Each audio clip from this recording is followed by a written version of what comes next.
এ নাম আরো সে নাম মোহাম্মদ শুধু মধুময় হে রাসূল বুঝি না আমি রেখেছ বেঁধে মোরে কোন সুতোয় তুমি রেখেছ বেঁধে মোরে কোন সুতোয় জানি না গোপনে কেমন করে জানি না গোপনে কেমন করে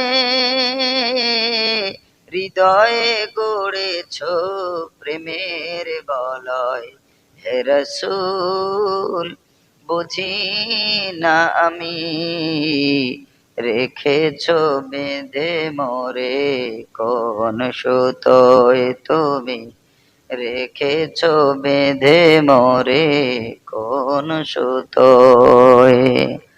মোহাব্বতের সাথে দরুদ শরীফ পড়েন। আল্লাহুম্মা সাল্লি আলা সাইয়্যিদিনা। তোমার মিক্সচার নেই, ইকো হতে হয় না কেন? কিছুই তো হয় না। এতে মিটিং যেমন করলে সাউন্ড, বক্তৃতা যারা সুর দিয়ে করে ইকো ছাড়া করতে পারবে না, সাউন্ড টানছে, গলা বসে যাবে। সুন্দর আওয়াজ করেন, মাইক সব বন্ধ করে শুধু বক্সটা ভালো দেন। বাইরের লোকের জলসা শুনিয়ে কি লাভ? যারা অরিজিনাল ইমানদার তারা এখানে বসে শুনবে, তাই তো বাবাজি? বাইরে ঘুরবে, চায়ের দোকানে ঘুরবে, মেলায় ঘুরবে, ওদের জন্য মাইকে আওয়াজ দিয়ে কি লাভ ওদের? বাইরে একান্ত যেসব জায়গায় মেয়েদের জায়গা থাকে না, বসার প্যান্ডেল নাই, তারা বাড়িতে বসে শুনবে, তাই মাইকের ব্যবস্থা অনেক জায়গায় করতে হয়। বাকি বাকি আমাদের এই দক্ষিণ 24 পরগনা বা উত্তর 24 পরগনা, আমাদের এই দিকে প্রায় জলসায় মহিলাদের বসার জায়গা থাকে। এই জন্য করে আমি বলি যে ওই অনেক মাইকের দরকার নাই, বাইরের লোকের দোকানদারদের শোনানোর কোনো দরকার নেই। বক্স নেন, অল্প খরচ, মহিলাদের পাশে প্যান্ডেল, তারাও শুনুক, আপনারাও শোনেন, এর ভিতরে সাউন্ডটা সুন্দর করেন। আলহামদুলিল্লাহ নাহমাদুহু ওয়া নাস্তাঈনুহু ওয়া নাস্তাগফিরুহু ওয়া নু'মিনু বিহি ওয়া নাতাওয়াক্কালু আলাইহি ونعوذ بالله من شرور أنفسنا ومن سيئات أعمالنا من يهده الله فلا مضل له ومن يضلله فلا هادي له ونشهد أن لا إله إلا الله وحده لا شريك له ونشهد أن سيدنا وحبيبنا ونبينا ومولانا محمدا عبده ورسوله الذي أرسله بالحق بشيرا ونذيرا وداعيا إلى الله بإذنه وسراجا منيرا أما بعد فقد قال الله تعالى في كلامه المجيد وفي فرقانه الحميد أعوذ بالله من الشيطان الرجيم بسم الله الرحمن الرحيم يا أيها الذين آمنوا كتب عليكم الصيام كما كتب على الذين من قبلكم لعلكم تتقون وقال النبي صلى الله عليه وسلم من صام رمضان إيمانا واحتسابا غفر له ما تقدم من ذنبه إن الله وملائكته يصلون على النبي يا أيها الذين آمنوا صلوا عليه وسلموا تسليما اللهم صل على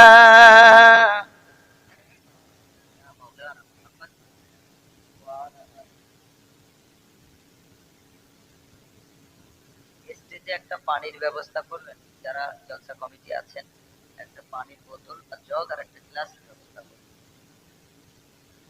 আমি যদি আরো হতাম, হতাম সোনার মদিনা, চুমে কদম ধন্য হতাম, ঘুচত মনের যন্ত্রণা।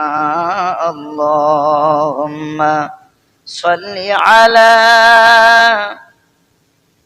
সাইয়্যিদিনা ওয়া আলা আলি সাইয়্যিদিনা। যারা বাইরে ঘোরাফেরা করছেন বিনীতভাবে আমি অনুরোধ জানাচ্ছি, যারা দোকানে বাইরে এখানে ওখানে সময় নষ্ট করছেন, আপনারা সবাই মজলিসে চলে আসুন। আমার মা বোনদের বসার জায়গা আছে, মায়েদের জায়গা করা হয়েছে, বাবা জায়গা করা হয়েছে। আমার মা বোনরা অযথা সময়গুলো নষ্ট না করে আপনারা দ্রুত আপনাদের কাজ সেরে আপনারা আপনাদের প্যান্ডেলে এসে বসে যান। আর আমার বাপজিরা, আমার ভাইরা যারা বাইরে আছেন সকলকে অনুরোধ করছি, আপনারা অন্তত পক্ষে আজকের মতো দিনে, আজকে এমনিতে শবে বরাতের রাত, আলহামদুলিল্লাহ পড়েন, শবে বরাতের রাত, তারপরেও এই একটা ভালো কাজ, একটা জলসা আপনারা করেছেন শবে বরাতের রাতে। রাতটাও পবিত্র, মাসটাও পবিত্র, কাজটাও পবিত্র, সুবহানাল্লাহ পড়েন। কতগুলো ভালো কাজ দেখেন, রাতও পবিত্র, মাসও পবিত্র, আবার আপনাদের কাজটাও পবিত্র, দিনটাও পবিত্র। কারণ আরবিতে মাগরিবের পরে দিনের চেঞ্জ হয়, তারিখ চেঞ্জ হয়। তার মানে আজকে আর রবিবার নাই, আজকে কি বার? সোমবার। আর সোমবার দিন কার জন্ম হয়েছে? আমাদের নবী সাল্লাল্লাহু আলাইহি সাল্লামের, সুবহানাল্লাহ পড়ে। সুতরাং আমার নবীজি প্রতি সোমবার রোজা করতেন। সাহাবীরা জিজ্ঞাসা করলেন, ইয়া রাসূলুল্লাহ, আপনি সোমবার কেন রোজা করেন? আল্লাহ নবী বললেন, উলিত্তু ফিহি, আমি এই দিনে জন্মগ্রহণ করেছি, এজন্য করে আমি সোমবার দিন করে রোজা করি, সুবহানাল্লাহ পড়ে। সুতরাং দিনটা পবিত্র, নবীর জন্মের দিন সোমবার, মাস পবিত্র, কাজও পবিত্র, আলহামদুলিল্লাহ। আবার শবে বরাতের দিন আমরা পেয়েছি, এতগুলো ভালো দিন, ভালো দিক আমরা পেয়েছি। তারপরে অন্তত পক্ষে আজকের মতো দিনে আপনারা বাইরে ঘাটে সময় নষ্ট করবেন না।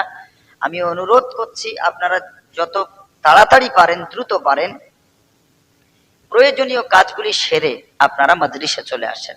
মজলিসের আদব রক্ষা করেন, টুপি পরে পাক পবিত্র অবস্থায়, অজু থাক আর না থাক, পাক পবিত্র অবস্থায় অজু করে বসা, এটা একটা নবীর সুন্নত। কারণ কোরআন শুনবেন, হাদিস শুনবেন, আর অজু করে শুনলে তাতে তাসির বেশি পয়দা হবে, মানে কথায় কাজ হবে বেশি, হেদায়েত পাওয়ার সম্ভাবনাটা বেশি থাকবে ইনশাআল্লাহ। যদি পারেন তো অজু করে বসবেন, না পারলেও একান্ত অসুবিধা নেই, পাক কাপড়ে পবিত্র অবস্থায় মাথায় একটা টুপি দিয়ে জলসায় বসবেন। এটা নবীর সবগুলো সুন্নত আদায় হলো। আর নবীজি বলেছেন, আমার যে একটা সুন্নত আদায় করবে সে 100 শহীদের সওয়াব পাবে, সুবহানাল্লাহ বলে। একটা সুন্নত পালন করলে কটা সওয়াব? 100 শহীদের সওয়াব, সুবহানাল্লাহ।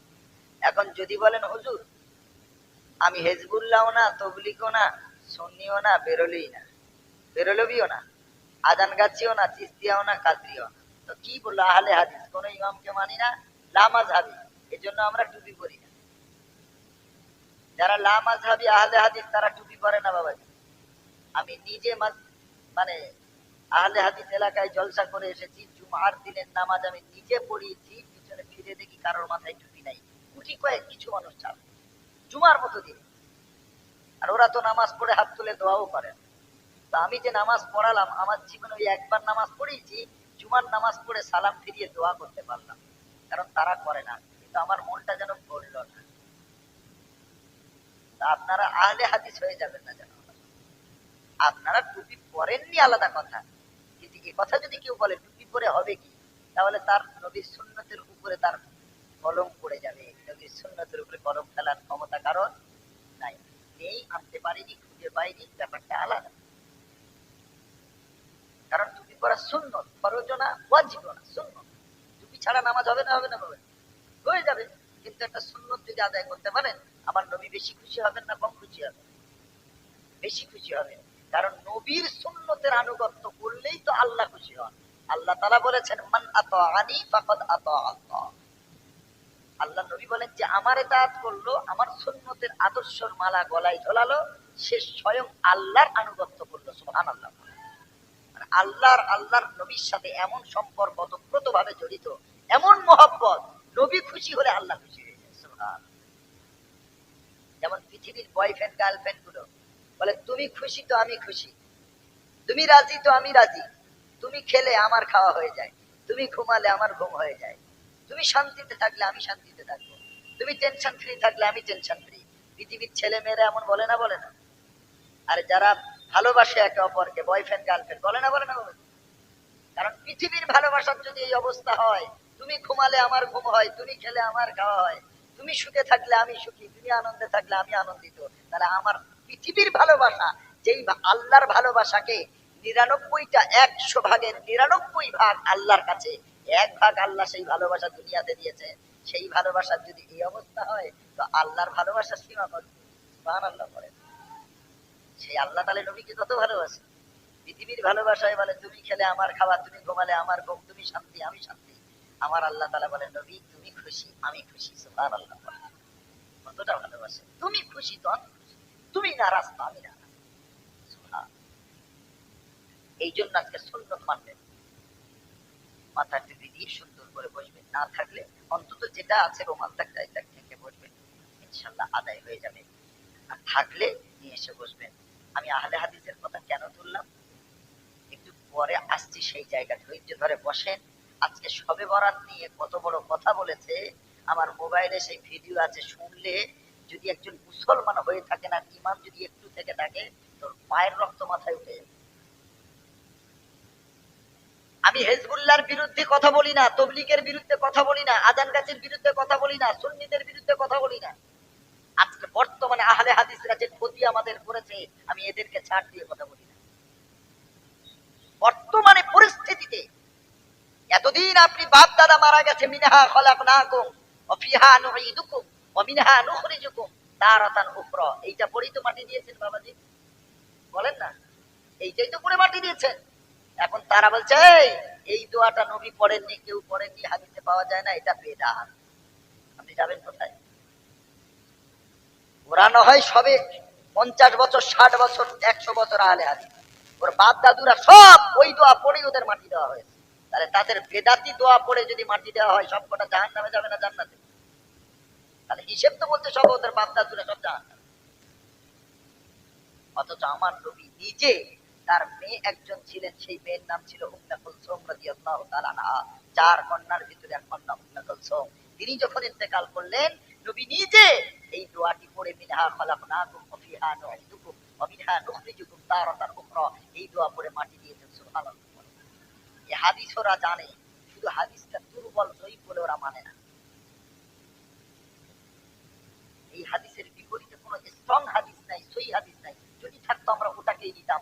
এর বিপরীতে কোনো হাদিস না পাওয়ার কারণে আমরা যেটা পেয়েছি সেটাই আমল করেছি, আলহামদুলিল্লাহ। চাল যদি হাদিসটা হতো একদম চাল, তাহলে কেউ মানত না। জয়ীফ, দুর্বল, দুর্বল হাদিস আমলের ক্ষেত্রে গ্রহণযোগ্য। সব ফুকায়ে কেরাম, উলামায়ে কেরাম, মুফাসসিরিনে কেরাম একই মত দিয়েছেন। আপনি চিন্তা করেন, আমি এমনি তাদের বিরুদ্ধে কথা বলি? ওদের আহলে হাদিসদের ভিতরে একটা শায়েখ আছে, তার নাম আব্দুর রাজ্জাক বিন ইউসুফ, তাকেই সবাই ফলো করে বেশি। ইমাম আবু হানিফাকে তারা মানে না, তার মত তারা গ্রহণ করে না। কোন ৪ ইমাম তো বড় ইমাম বাবাজি, ইমাম শাফি, ইমাম আহমদ বিন হাম্বল, ইমাম মালিক আর ইমাম আবু হানিফা রহমাতুল্লাহ আলাইহি। আল্লাহ সকলকে জান্নাতুল ফেরদাউস নসিব করুন করে না। এই ৪ জনের তো অনুসারী সারা পৃথিবীতে। আমরা ইমাম আবু হানিফা রহমাতুল্লাহ আলাইহিকে ফলো করি, কেউ ইমাম শাফি রহমাতুল্লাহ আলাইহিকে ফলো করে। আর তারা এমন দল, তারা বলে আমরা কোনো ইমাম মানি না। তো মানবি কাকে বলে? শায়েখকে মানবে। ইমাম মানার দরকার নাই, ওরা শায়েখকে মানবে। ওদের হুজুর যে ফতোয়া দেবে ওইটা মানবে, ইমামের ফতোয়া মানে না।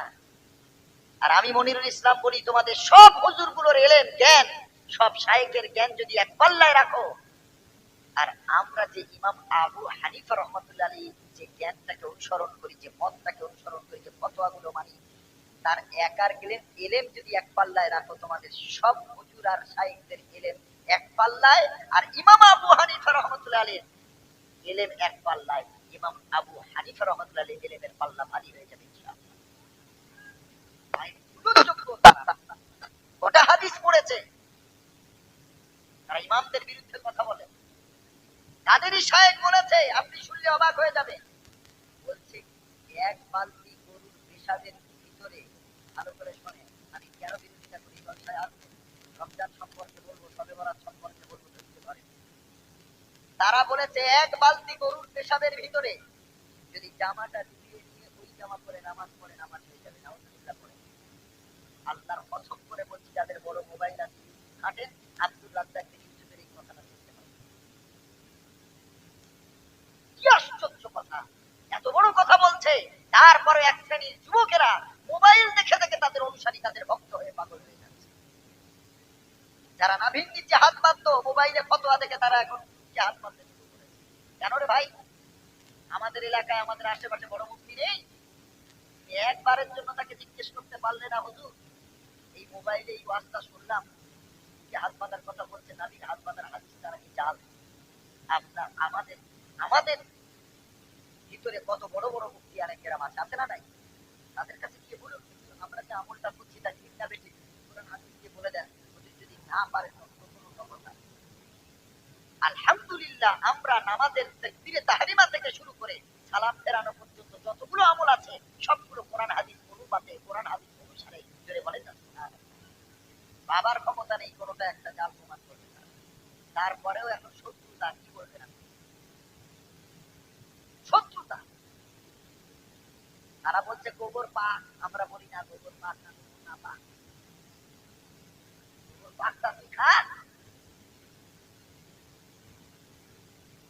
আল্লাহ ওদের, আমার এই কথাগুলো বলছে, আমার যুবক ভাইরা যেন এদের কবল হতে, এদের চুক্কাল হতে, এদের ফেতনা থেকে যেন হেফাজত হয়। আল্লাহ আমার যুবক ভাইদেরকে তুমি হেফাজত করে, সকলে বলেন আমিন। খবরদার, সূক্ষ্ম কথায় ঈমান হারিয়ে যাবে বাবা, এমন মাথায় বিষ ঠেলে দেবে। যুবকরা তো মোবাইল নিয়ে পড়েছে, মুক্তি দরকার নেই, মাওলানা দরকার নেই, হুজুরের দরকার নেই, শুধু মোবাইল আর মোবাইল, যা মোবাইলে শোনে তাই এমন। আরে মোবাইলে কি শুধু আমাদের দেশের আলেম আছে না সব দেশের আলেম আছে? মানে চার ইমামের অনুসারী, যত চার ইমামের অনুসারী কত আলেম আছে? ইমাম আবু হানিফা রহমাতুল্লাহ অনুসারী কত আলেম? অন্যান্য ইমামের অনুসারী আলেম, তারা একরকম ফতোয়া দেবেন। আমাদের ইমাম যারা মানেন তারা একরকম, আমাদের ফতোয়া আলাদা হবে বিভিন্ন ক্ষেত্রে। তার মোবাইলে একটা ফতোয়া করলে, যার কাছ থেকে ফতোয়াটা দিলেন, কোন মাযহাবে, কোন ইমামের অনুসারী, তার আকীদা কি, জানার দরকার আছে না? মোবাইলে তো কত মাওলানার ওয়াজ, কত ফতোয়া দিচ্ছে, তার মানহাজ কি, কোন ইমামকে ফলো করে, আপনাকে দেখতে হবে না। আপনি তো কি বোঝেন? যা শুনছেন তাই আমল করবেন, খবরদার করবেন। আপনাকে সাহায্য করতে বলেন আমি। হঠাৎ করে যেই ছেলেটা একদিন আগে নামাজ পড়েছে, নাবির নিচে হাত বেঁধে, হাতগুলো সুন্দর করে, কাপড়টা সুন্দর করে আল্লাহর সামনে আসামির মতো দাঁড়িয়ে আছে। আসামিরা বুকে হাত বাঁধে না, বুকে হাত বাঁধে না। বলেন,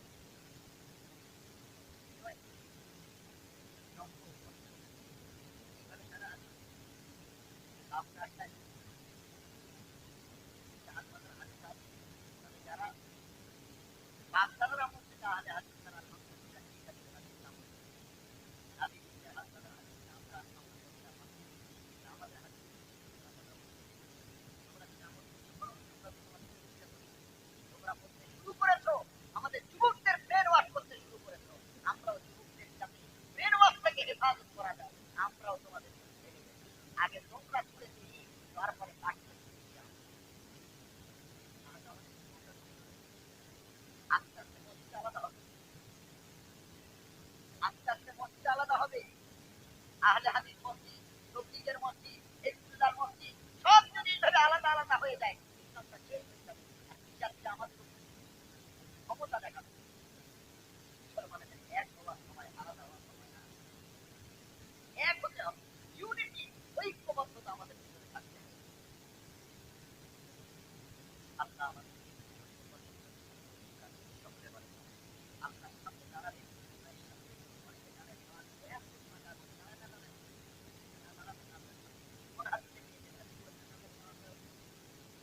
আল্লাহ বলছেন শুধু দিন আপনাকে ইচ্ছা করলে বাঁচবে সুন্দর করে মসজিদে ঈশ্বর আমার সঙ্গে দাঁড়াবে। মানুষ যখন স্কুল দিয়ে কত করে কত তখন কি পায়ের ফাঁকা করে কত করে না পাটা কত স্বাধীনতা বজায় রেখে ভদ্রতা বজায় রেখে সুন্দর করে কত করে ওই জায়গায় কত নামাজ পড়তে এত মনে হয় একটু হলে হাত পার হয়ে যাবে।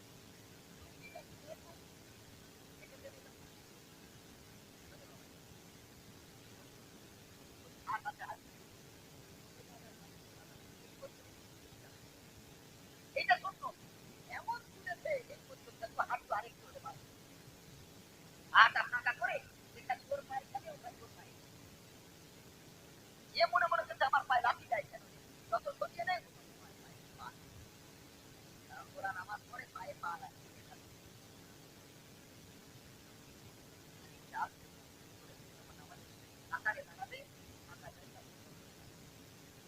তার মানে এটা না পায়ের সাথে পা সাথে দাও আর যদি না তোমাদের ভিতরে দাঁড়াও আমাদের ভিতরে দাঁড়াও কারণ হাদিসে এটাও আছে আনকাবুল আলামত পায়ের ব্যাপারে হাদিস আছে মাঝে হাত মনে করেন একটা পাশাপাশি তাড়াতাড়ি গান এর হাত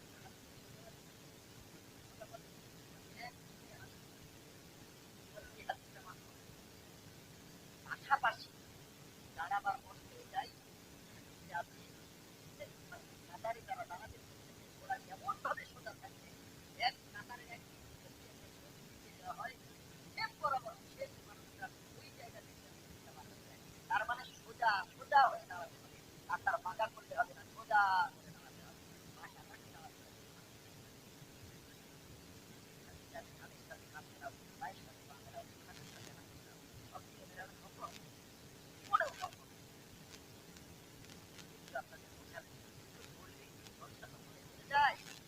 বর্তমান সময়ে কোথায় চলে যাচ্ছে হারিয়ে যাচ্ছে ইসলাম থেকে দূরে সরে যাচ্ছে আকীদা নষ্ট হয়ে যাচ্ছে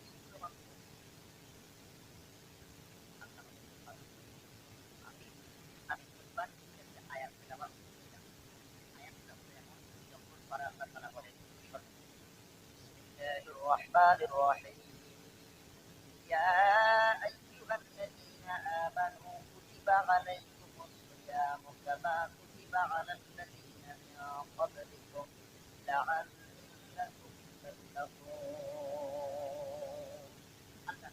يا أيها الذين آمنوا وبالشجرة كتب عليكم الصيام তোমাদের উপরে রমজানের রোজা পরিবর্তিত করা হবে ফরজ করা হবে কামা কুতিবা আলাল্লাযীনা মিন ক্বাবলিকুম লাআল্লাকুম তাত্তাকুন এইভাবে তোমাদের পূর্ববর্তীদের উপরে রোজা ফরজ করা হয়েছে আমাদের রমজানের রোজা ফরজ না ফরজ ইসলাম পাঁচটা বুনিয়াদের উপরে অধিষ্ঠিত বুনিয়াদ ইসলাম আলা খামস পাঁচটা বুনিয়াদ নামাজ রোজা হজ যাকাত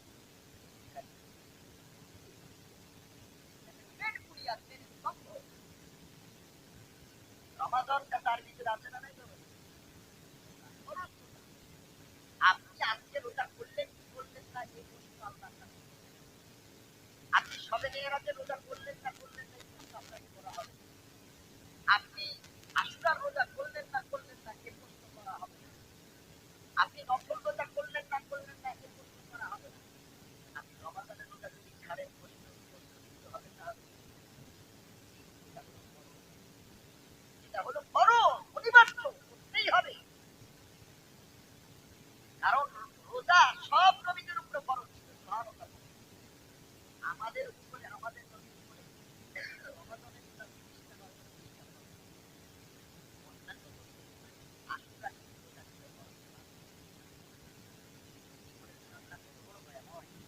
আশুরার রোজা আল্লাহ নবী বলেন ও আমার উম্মতেরা আশুরার রোজা তোমাদের ফরজ না রমাদানের রোজা আশুরার রোজা রাখতে সবটা আল্লাহ বলে খালি করেন না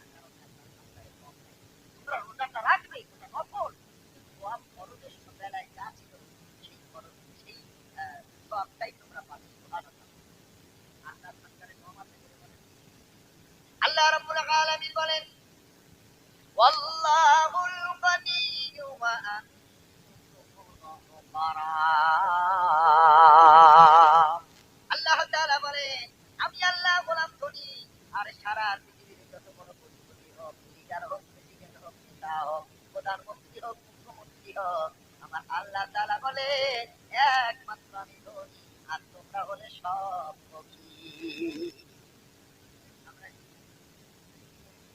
যত বড় গাড়িওয়ালা, বাড়িওয়ালা, টাকাওয়ালা, বন্দুকওয়ালা, পার্টিওয়ালা, পলিটিক্যাল লিডার যত বড় হোক, আল্লাহ বলেন আমার জমিনে যতক্ষণ আছে আমি আল্লাহ ধনী, আল্লাহর ভান্ডারে কোনো কম। তাই সারা পৃথিবীর মানুষ জিনকে আল্লাহ যা খাওয়া দেন, যে বিধান করে, আল্লাহর ভান্ডারে তার এক ফোঁটা পানি মতো না। আল্লাহ নবী বলছেন, সমুদ্রের ভিতরে যেমন সুচ ডুবিয়ে দিলে সুই সুই সেলাই করে, সুই ডুবিয়ে সুইটা তুমি তুলে দিলে এর গায়ে যে পানি লেগে থাকে, আল্লাহ আমাদের এটাই আমরা এখন। আর বাকি সমুদ্রে যা পড়ে আছে এগুলো আল্লাহর ভান্ডার করে বলেন না। ও ভাইরা আমার, আল্লাহ রাব্বুল আলামিন রুজির মালিক, আল্লাহ রাব্বুল আলামিন ধনী। আল্লাহ তাআলা বলেন আমি আমার ইচ্ছা তুতিল মুলকা মান তাশা ওয়া তুইজ্জু মান তাশা ওয়া তুযিল্লু মান তাশা বিয়াদিকাল খায়র ইন্নাকা আলা কুল্লি শাইইন কাদির। আল্লাহ তাআলা বলেন আমি আল্লাহ যাকে চাই রাজত্ব দান করি, আমি আল্লাহ যাকে চাই তাকে রাজত্ব দিই, ক্ষমতা দিই। অতইজ্জু মান তাশা ওয়া তুযিল্লু মান তাশা, আমি আল্লাহ যাকে চাই অপমানিত করি, আমি আল্লাহ যাকে চাই ইজ্জতমান বানাই দিতে বলে সুবহান। তাহলে আজকে যে আছে চেয়ারে, আজকে যে আছে যে হয়েছে লিডার, যে হয়েছে নেতা, কোটিপতি, তাকেও আল্লাহ বিচারী বানাতে পারে না। আল্লাহ রাব্বুল আলামিন বলেন আমি একমাত্র ধনী, আর পৃথিবীর তোমরা যারা তো সব হলে গরিব, সব হলে ফকির। ফিরাউন বড় ফকির, সাদ্দাত বড় ফকির, দুনিয়ার বুকে সব থেকে বড় জান্নাত বানালো। নিজের জান্নাতে নিজে ঢোকার আগে, উদ্বোধন করার আগে আল্লাহ তার বিধান জান্নাত করে দিয়েছে। কোথা নমরুদ, কোথা সাদ্দাত, ফেরাউন কি কোথা, রিক্ত হস্তে মাটি গড়িয়ে রয়েছে তাদের পোতা। কোথা সাদ্দাত, কোথা নমরুদ, ফেরাউন কি কোথা, রিক্ত হস্তে মাটি গহিনে রয়েছে তাদের পোতা। সাদ্দাত সম বড় ভগবান নাহি কহেলিতে দিবে, আর হুঙ্কারে মালা করব তোমায় নিয়ে যাবে। কোথা থেকে আগমন, কোথা থেকে আগমন, কোথায় যেতে হবে রে, যে আমি কি কারণে জানি না রে, কি হবে যে, কি কেমনি করে শান্ত হবে এই খবরের খেলা করে রবে। কোথায় ভাইকে চলে যাবে খোঁজ খবর থাকতে হবে।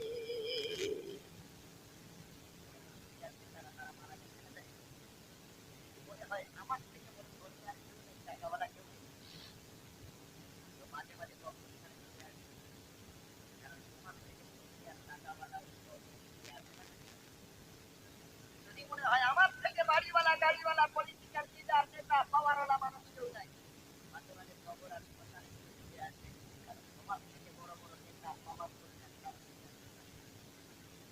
যদি মনে হয় আমার থেকে দূরবর্তী, উপবর্তী, পূর্ববান, উপবান দুনিয়াতে কেউ নাই, আমার থেকে তাকওয়াওয়ালা ফরেস্টার, আমার থেকে ভালো বক্তা, আমার থেকে ভালো হাফেজ, আমার থেকে ভালো মাওলানা, আমার থেকে ভালো ইমাম দুনিয়ায় নেই, মাঝে মাঝে কবরস্থান ছুটে আসবে, তোমার থেকে আরো শ্রেষ্ঠ মানুষেরা ওই কবরে চলে গেছে, সেটা তোমাকে যেতে হবে। কিসের ভয়? মরণ থেকে যতই পালাও, মরণ তোমায় নেবে গিরি, যদিও সুদূর আকাশ পানে লুকাও সেটা লাগিয়ে সিঁড়ি। মরণ থেকে যতই পালাও, মরণ তোমায় নেবে গিরি, যদিও সুদূর আকাশ পানে লুকাও সেটা লাগিয়ে সিঁড়ি, নদী পথে নৌকা চালাও ও মাঝি ভাই, খেলা ডোবার আগে ওপার হতে চাই, ভেঙে গেলে মেলারে আর জমি না,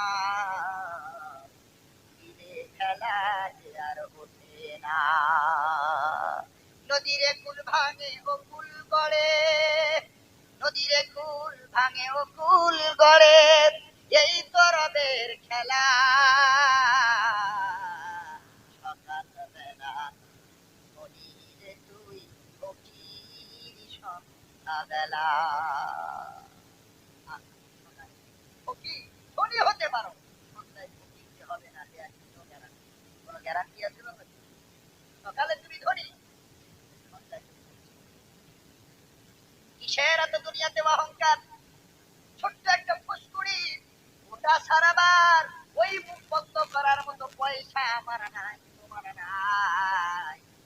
সামান্য একটা পোড়া যদি হয়, আমার নবী বলে ওরে মুসলমান, অহংকার করবি না, বরত্ব করবি না, আল্লাহর জমিনে নিজেকে বিনয়ী ভদ্র হয়ে তুমি চলো, তুমি নামাজ পড়ো, তুমি তাহলিল করো, নবীর সুন্নতের মালা গলায় লাগাও, নিজেকে বড়াই করো না, বরত্ব প্রকাশ করো না।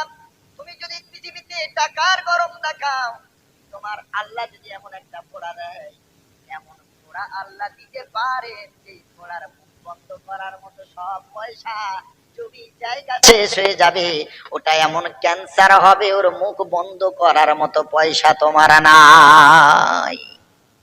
আছে না নাই বাবাজি? বহু ফ্যামিলি দেখেছি যারা ছিল কোটিপতি, এমন রোগ আল্লাহ দিয়েছে, তারা উপার্জন করেছে কিন্তু উপার্জিত সম্পদ খোদার রাস্তায় ব্যয় করেনি, টাকা ইনকাম করেছে, শুধু ব্যাংক ব্যালেন্স করেছে, সুটকেস ভরেছে, টাকাগুলো মসজিদ মাদ্রাসায় এতিম দুস্থ দরিদ্র অসহায় নিপীড়িত নির্যাতিত তাদের পিছনে খরচ করেনি। আল্লাহ রাগ করে গোসা করে এমন গজবে পতিত করেছেন, এমন গজব দিয়েছেন, সামান্য একটা ফোড়া সারাতে গিয়ে তার ঘর বাড়ি দোকান পুকুর ফিশারি যা ছিল সব বিক্রি করে শেষ পর্যন্ত মিনাহা খলাকনাকুম রোগ আর সারাতে পারে না। কত ফ্যামিলি আছে খোঁজ করে। যে সময় সে অর্থবান মানুষ ছিল, যে সময় সে সামর্থ্যবান মানুষ ছিল, সেই সময় তার কাছে বারবার ও ভাই 100টা টাকা দাও না, 1000 দাও না মসজিদে, 1000 দাও না মাদ্রাসায়, কাজ করব, মসজিদের উপরে কাজ হবে, মাদ্রাসার বাচ্চারা খাবে। তখন তার আল্লাহ কোটিপতি বানিয়েছিল, সেই সময়টা সে দান করেনি। আর যখন ডাক্তার বলে দিয়েছে এই রোগ আর সারানোর ক্ষমতা আমাদের নাই, উই আর ডক্টর, আমরা ডাক্তার, doctor treats almighty Allah cures, আমরা শুধু ট্রিটমেন্টটা দিতে পারি, বাকি সারাবে আল্লাহ, সারাবে God. Pray to almighty God, pray to almighty Allah, আল্লাহর কাছে প্রার্থনা কর, গড ঈশ্বরের কাছে প্রার্থনা কর। আমরা ডাক্তার আর সারাতে পারবো না। বাড়িতে নিয়ে পেশেন্ট চলে যাও, ফেলোর থেকে পেশেন্টকে ফেরিয়ে দিল, যাও যা খেতে চাই খাইয়ে দাও, যা পড়তে চাই পড়িয়ে দাও, যা ইচ্ছা পালন করো, আর এই পেশেন্ট বাঁচাবার মতো ক্ষমতা আমাদের হাতে নাই। আর ঈশ্বর আল্লাহর কাছে প্রার্থনা করো, তিনি যদি চান তো সেরে যেতে পারে। ডাক্তার বলে না, বলে না? তার মানে ডাক্তার নিজেকে নিজের দুর্বলতা প্রকাশ করলো, সব ক্ষমতা আমাদের নাই। রোগ দিয়েছেন যে, রোগ দেওয়ার মালিক যে, এই রোগের ওষুধ আছে তার কাছে। সুবহানাল্লাহ পড়ে। আমরা রোগ হলে আল্লাহকে ডাকি না। কোথায় আছে ডাক্তার আগে খুঁজি। কথা ঠিক বলছি না ভুল বলে? রাত্রেবেলা ছেলের কান্না বন্ধ হয় না, মেয়ের কান্না বন্ধ হয় না। নবীজি বলেছেন কোন বাচ্চাকে সন্ধ্যাবেলা বার করবে না, নবীজির বুখারী শরীফের হাদিস। কজন মানুষ জানে আর কজন মানুষ মানে?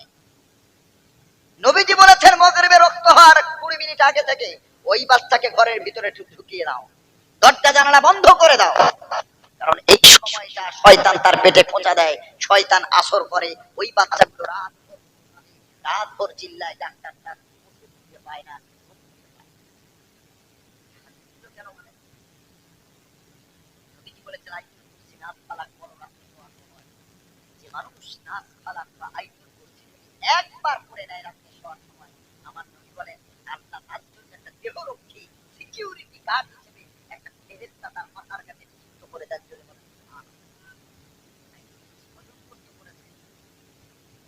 কজন নিজের বাচ্চাকে আইতুল কুরসি শিখিয়েছে?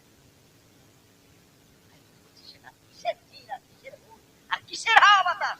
আইতুল কুরসি আর নাস ফালাকের মতো হাতিয়ার যদি কারো কাছে থাকে, খোদার জাতের কসম তার কোনো তাবিজ বাদুরির প্রয়োজন হবে না, যদি একটু সামল।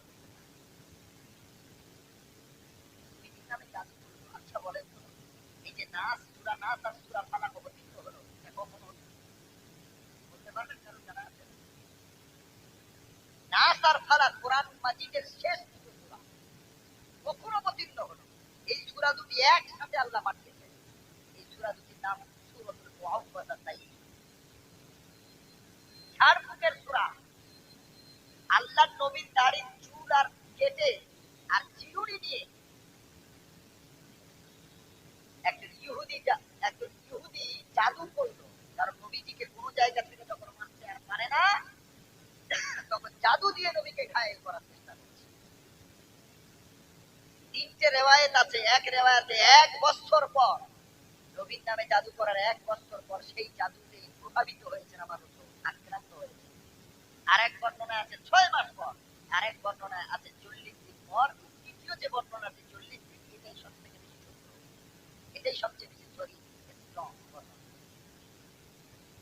আল্লাহর নবীর নামে জাদু করা হলো, 40 দিন অতিবাহিত হয়ে গেল, নবী আর উঠতে পারেন না, খানা বন্ধ হয়ে গেল, শরীরটা ক্লান্ত, মুখটা শুকিয়ে গেছে। আল্লাহ নবীকে আল্লাহ তাআলা বুঝিয়ে দিলেন, স্বপ্নের মাধ্যমে জানিয়ে দিলেন, নবী অমুক নামের এক ইহুদি আপনার নামে অমুক কুয়ার ভিতরে আপনার নামে আপনার দাড়ির চুল আর চিরুনি দ্বারা আর খেজুর গাছের ছড়া, খেজুরের ছড়া দ্বারা জাদু করে রেখেছে। ব্যবহার করছেন, আমল করে।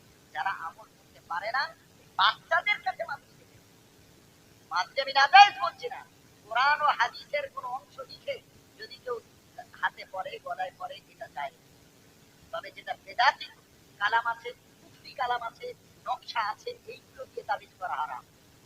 এবং যিনি তাবিজ দেবেন তারও বিশ্বাস থাকতে হবে কারো উপর, আর যিনি নেবেন তারও বিশ্বাস কারো উপর, আল্লাহর উপর। এটাই হলো সহিহ আকীদা। যে নেবেন, যেমন ডাক্তার দেখানো, যদি আমি মনে করি ডাক্তার দেখে তো বলেন ভালো হয়েছে, এই কথাটা শোনার কথা, পাপের কথা, শিরক কথা, ডাক্তার দেখানো সুন্নাত, ওসিলা, উপলক্ষ, কিন্তু ভালো করার মালিক কে? তার দিকে বিশ্বাস রাখতে হবে। ভাইয়ের আমার, হাদিসে আছে যে বাচ্চাগুলো দোয়া জানতো না, দোয়া মুখস্থ করতে পারতো না, ওই দোয়াটা লিখে দিয়ে তাদের গলায় ঝুলিয়ে দেওয়া হতো। কিন্তু যারা অ্যাডাল্ট, যারা উপযুক্ত, তারা দোয়া মুখস্থ করবে। নবীজি আমল শিখিয়েছেন, আমল করেন, সব বিপদ আপদ, সব জাদু টোনা সিহির বদনজর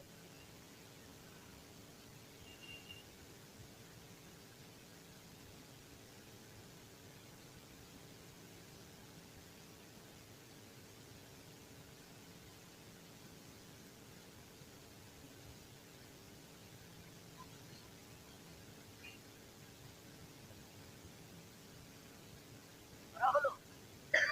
আল্লাহ জানিয়ে দিলেন, নবীজি দুটো সাহাবীকে পাঠিয়ে দিলেন, যান অমুক কুয়ার ভিতরে আমার নামে জাদু করা।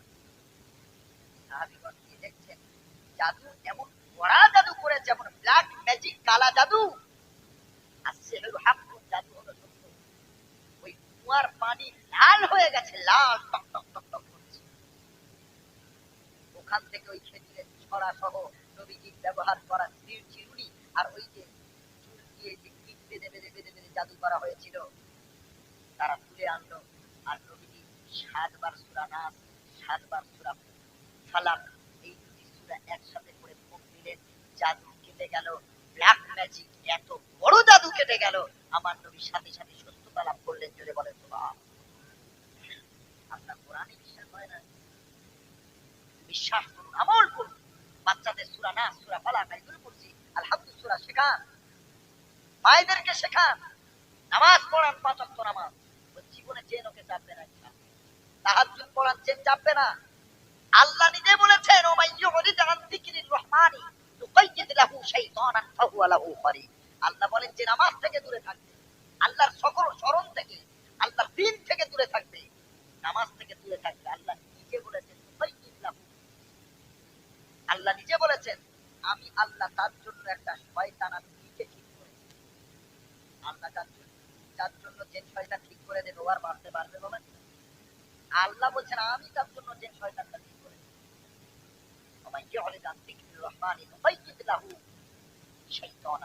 আমি আল্লাহ যে আমার নামাজ থেকে দূরে থাকবে, কোরআন থেকে দূরে থাকবে, আল্লাহ বলেন আমি নিজে তার জন্য একটা যে শয়তান তার জন্য ঠিক করে দিই। সে তার সাথে বন্ধুর মতো থাকে, তার সাথে জুড়ে থাকে। এই শয়তান তো আপনার থাকবেই, আপনি যত তাবিজ করেন আর যতই যাই করেন কিছুক্ষণের জন্য ছেড়ে যাবে, আবার চলে যাবে। আপনি নামাজ পড়েন, তাহাজ্জুদ পড়েন, পাক পবিত্র থাকে, কোরআন পড়েন, খোদার জাতের কসম জেনেদের থেকে আল্লাহর ক্ষমতা বেশি না কম? জোরে বলেন। আল্লাহর ক্ষমতা যেহেতু বেশি, বিশ্বাস রাখেন, তাওয়াক্কুল করেন আল্লাহর উপর। তাওয়াক্কুল করেন আল্লাহর উপর। আমি বহু পেশেন্টকে বলেছি আগে নামাজ পড়। নামাজ যেদিন থেকে ধরেছে, কোরআন যেদিন থেকে ধরেছে, যে শয়তান সরে গেছে। আল্লাহর নবী সাল্লাল্লাহু আলাইহি ওয়াসাল্লাম বলেন, ইন্নাল্লাযী লাইসা ফী জাওফিহি শাইউম মিনাল কুরআন কাল বাইতিল খারিব।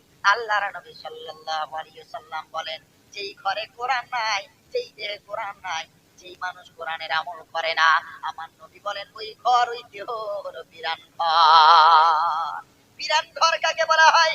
যেইখানে জাদু টোনার প্রভাব পড়বে, যেইখানে যে শয়তানের বসবাস, ওই জায়গার নাম হলো বিরান ঘর। তার মানে বোঝা গেল এই হাদিস দ্বারা, যেই ঘরে কোরআন তেলাওয়াত হয়, যেই ঘরে নিয়মিত সবাই 5 ওয়াক্ত নামাজ পড়ে, যেই ঘরে হালাল খাওয়া হয়, যেই ঘরে রাতের অন্ধকারে তাহাজ্জুদ পড়া হয়, আমার আল্লাহ তাআলা ওই ঘরকে জান্নাতের ঘর বানিয়ে দেয়। আমল করব ইনশাআল্লাহ। বাচ্চাদের শেখাবো তো সূরা ফাতিহা, নাস, সূরা ফালাক আর আয়াতুল কুরসি, এই চারটে অবশ্যই সবার আগে মুখস্থ করিয়ে দেবেন। তারপরে আস্তে আস্তে অন্যগুলো কোনো মানুষ যদি সকাল সন্ধ্যা আয়াতুল কুরসি পড়ে, তার কেউ কোনো ক্ষতি করতে পারবে না, কারণ তার কাছে থাকে একজন ফেরেশতা। যেদিক থেকে শয়তান আসে, ওই ফেরেশতা আগুনের গোলা নিয়ে তার উপরে নিক্ষেপ করে, সুবহানাল্লাহ, তাড়িয়ে দেয়, আসতে দেয়। আল্লাহ কত ভালোবাসে, আমলগুলো করতে। আজ সেই আমলের মাস আল্লাহ দিয়েছেন, সুবহানাল্লাহ পড়ে। এটা কিসের মাস? আমলের মাস। আল্লাহর নবী সাল্লাল্লাহু আলাইহি সাল্লাম বলেন, হযরতে আয়েশাতুল হুমায়রা নবীজির বিবি, তিনি আমাদের উম্মুল মুমিনিন, মুমিনদের মা। তিনি বলছেন, শোনো, আমার আমার স্বামী, আমার প্রিয়তম স্বামী রমজান ছাড়া যদি সবথেকে বেশি রোজা করেন, ওটা হলো শাবান মাস। ধরে বলেন সুবহানাল্লাহ। আমরা শুধু শবে বরাতের দিন রোজা করি, বাকি শাবানের রোজাগুলো আর না। আল্লাহ নবী কি শুধু এই দিনটা রোজা করতেন নাকি? আমরা শুধু এই দিনটা লেগেছি, এই দিনটা রোজা করবো। কম, এদিকে তো কমের আওয়াজ নেই, কম কাদায় না, তাই না? আলহামদুলিল্লাহ। কলকাতার দিকে, বাক্সার কাছের দিকে আজকে গেলে বুঝতে পারবেন, পুরো যেন কালী পুজো হচ্ছে। কি অবস্থা! এইভাবে মানানোর কথা বলা নেই। কিসের হালুয়া রুটি আর কিসের ইবাদত না? হালুয়া রুটি হচ্ছে। সারা বছর তোমার হালুয়া রুটি কোথায় কিছু আজকে তুমি কি করতে হবে? তোমার যদি দিতে হয়, তুমি রান্না বান্না করে গরিবদের কাছে খাও। এই শাবান মাস নবীজি শেষের কয়েকটা দিন বাদ দিয়ে পুরো শাবান মাস রোজা করতেন, সুবহানাল্লাহ। শুধু তাই নয়, আমার নবীজি সারাটা বছর, রমজান ছাড়া সারাটা বছর, প্রতি আরবি মাসের 13 তারিখ, 14 তারিখ, 15 তারিখ, প্রতি মাসে তিনি 3 রোজা করতেন। আর কি রোজা করতেন নবীজি? প্রতি সপ্তাহ সোমবার আর বৃহস্পতিবার এই দুটো করে রোজা করতেন। তাহলে 13, 14, 15 3 দিন, আর প্রতি সপ্তাহে 2 দিন, এদিকে 8, ওদিকে 3 দিন, 10 দিন, প্রতি মাসে রোজা করতেন। সুবহানাল্লাহ। আমরা করি না ভাই? কিন্তু আমরা করি রোজা, রমজানটা শিখে রেখেছি, তাও তো অর্ধেক মানুষ করে। জোয়ান যুবকেরা সকালবেলা ব্রাশে লাগিয়ে করছে।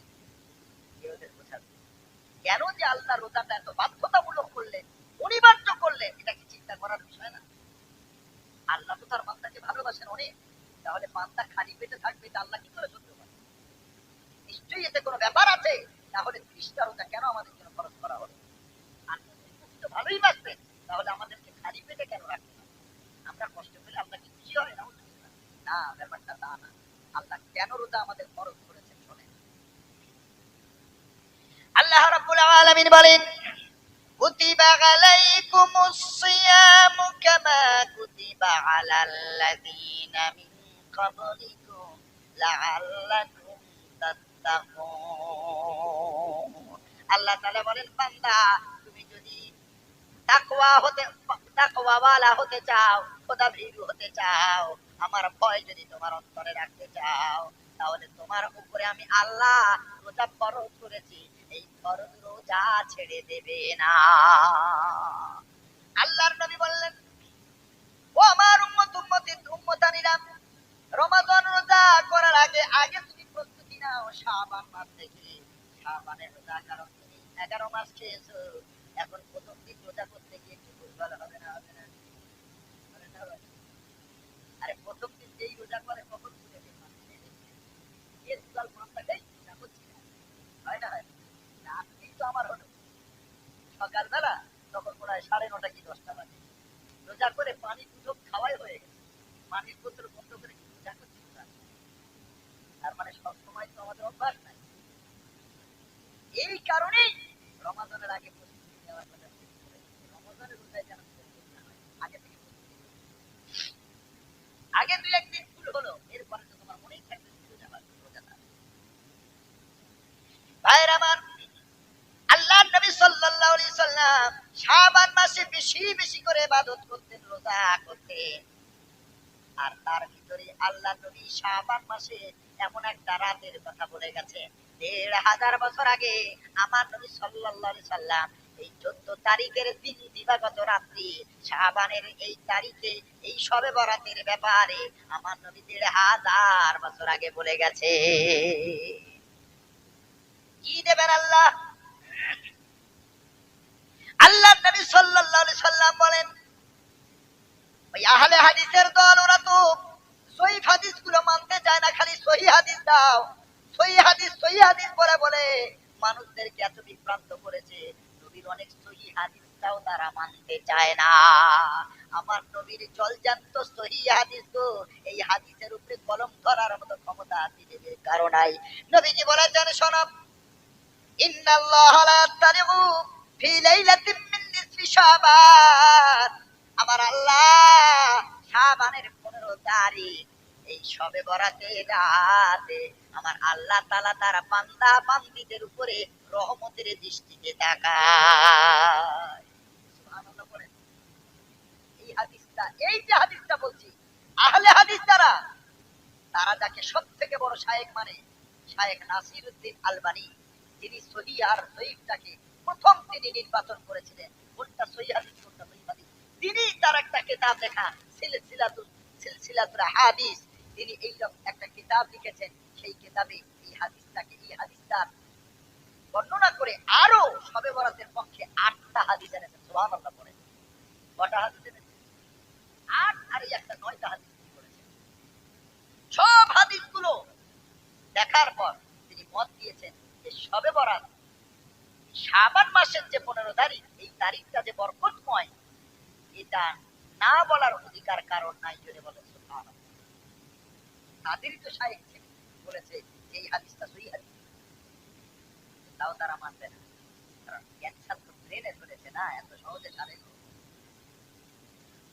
এত সহজে সারে। আল্লাহ হেফাজত করুন, সকলে বলেন আমিন। আমরা শবে বরাত ইনশাআল্লাহ আমল করবো তো বাবা? জলসা, এত ভালো একটা আমল, যা শুনবেন আমল করবেন। ফজরের কিছু আগে তাহাজ্জুদের সময় আপনারা গিয়ে 2 রাকাত করে 8 রাকাত তাহাজ্জুদ করবেন ইনশাআল্লাহ। পড়েন সবাই, বলেন ইনশাআল্লাহ 8 রাকাত তাহাজ্জুদ করবেন, কারণ এই রাতে নবীজি সারা রাত ইবাদত করেছেন। সুবহানাল্লাহ। সারা রাত কবর জিয়ারত করেছেন, ইবাদত করেছেন, নফল নামাজ পড়েছেন। ওরা ওইসব হাদিস খুঁজে পায়। আল্লাহ নবী সাল্লাল্লাহু আলাইহি ওয়াসাল্লাম বলেন, শাবানের 15 তারিখ আল্লাহ তার বান্দা বান্দীদের উপরে রহমতের দৃষ্টি দেন। আর কি করেন, ফায়াগফিরুলি জামিই খালকিহি ইল্লা লিল-মুশরিকিন আও মুশাহিদিন, আল্লাহ তার সব বান্দা বান্দীকে ক্ষমা করেন, কিন্তু যারা মুশরিক আর যারা হিংসু, এই হিংসুক আর মুশরিককে আল্লাহ ক্ষমা করে না। তাছাড়া হিংসুক আর মুশরিক ছাড়া যত বান্দা বান্দী রাতে ইবাদত করেছে, আল্লাহর কাছে তওবা করেছে, আমার আল্লাহ তাদের মাফ করে ক্ষমা দান করেছে।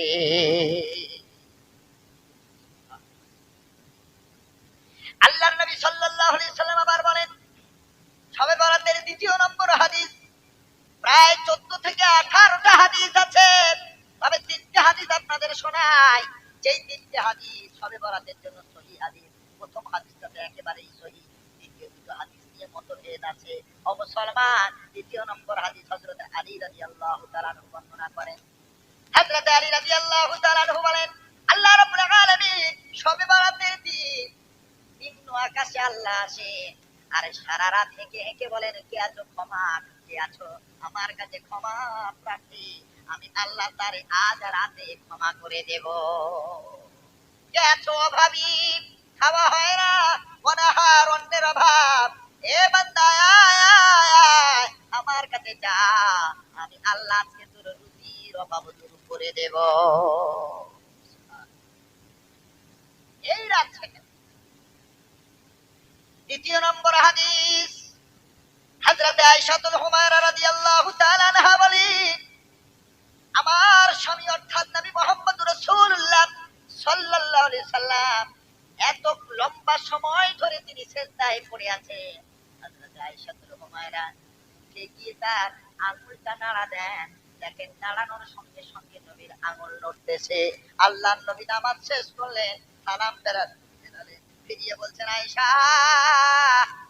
আমি নবী তোমার হক নষ্ট করব না আয়েশা, আমি তোমার হক নষ্ট করতে আসি নাই। হযরতে আয়েশা হুমায়রা বলেন, ইয়া রাসূলুল্লাহ, হকের কথা বলি নাই গো হাবিব, আপনি এত লং টাইম ধরে সিজদায় পড়েছিলেন, আমি ভেবেছি আপনি ইন্তেকাল করেছেন। আল্লাহর নবী বলেন, আরে আয়েশা, আজকে কোন রাত তুমি কি জানো না? হযরতে আয়েশা হুমায়রা রাদিয়াল্লাহু তাআলা আনহা বলেন, আল্লাহ এবং তার রাসূল ভালো জানেন। আমার নবী বলেন, আয়েশা, আজকে হলো শাবানের 15 তারিখ, আজকে হলো শবে বরাত, আজকে আল্লাহ তার বান্দাদেরকে ক্ষমার ওয়াদা করেছে। যদি বলেন না সুবহানাল্লাহ, এই হাদিসগুলো নাম্বার 3, নাম্বার 4, 4 নম্বর হাদিস, এটাও হযরত আয়েশা হুমায়রা রাদিয়াল্লাহু তাআলা আনহার বর্ণনা করেছেন। তিনি বলেন, আমি দেখলাম একদিন আমার এক রাতে স্বামী পাশে নাই, নবীজি পাশে নাই। হযরত আয়েশা মনে করলেন, মনে করেন স্বামী বুঝি অন্য নবীজির ঘরে গেছেন। হযরত আয়েশা পাশে নবীকে না পেয়ে পিছনে পিছনে গেলেন, গিয়ে দেখলেন আমার রাসূল জান্নাতুল বাকি যত মুর্দা আছে, যত মাইয়াত আছে, আল্লাহর নবী জান্নাতুল বাকি গোরস্থানে দিয়ে কবর জিয়ারত করছেন, ছটছট করে কাঁদছেন। হযরত আয়েশা হুমায়রা বলেন, ইয়া রাসূলুল্লাহ, পূর্বে তো আপনাকে এত রাত্রে উঠে কবর জিয়ারত করতে দেখি নাই। আল্লাহর নবী বলেন, আয়েশা, তুমি কি ভুলে গেছো? আজকে হলো শাবানের 15 তারিখ, আজকে হলো শবে বরাতের রাত, আজকে ক্ষমার রাত, তাই আমি আজকে উঠে আমি কবর জিয়ারত করছি। শবে বরাত যারা পালন করে না, আমরা তার বিরুদ্ধে কথা বলবো না। আমরা যারা এই রাতে ইবাদত করি, ভালো কাজ করি, মিলাদ জলসা দিই, আমরা যারা কোরআন হাদিস শুনি, আমাদের বিরুদ্ধে কথা বলতে গেলে আমরাও ইনশাআল্লাহ ছাড় দেব না। তোমরা মানো না, আমাদের বিরুদ্ধে কেন কথা বলো? আমাদের বিরুদ্ধে কেন কথা বলো? আপনি শুনলে অবাক হয়ে যাবে। শায়েখ আকরামুজ্জামান বিন আব্দুস সালাম বলে আহলে হাদিসের একজন বক্তা আছে।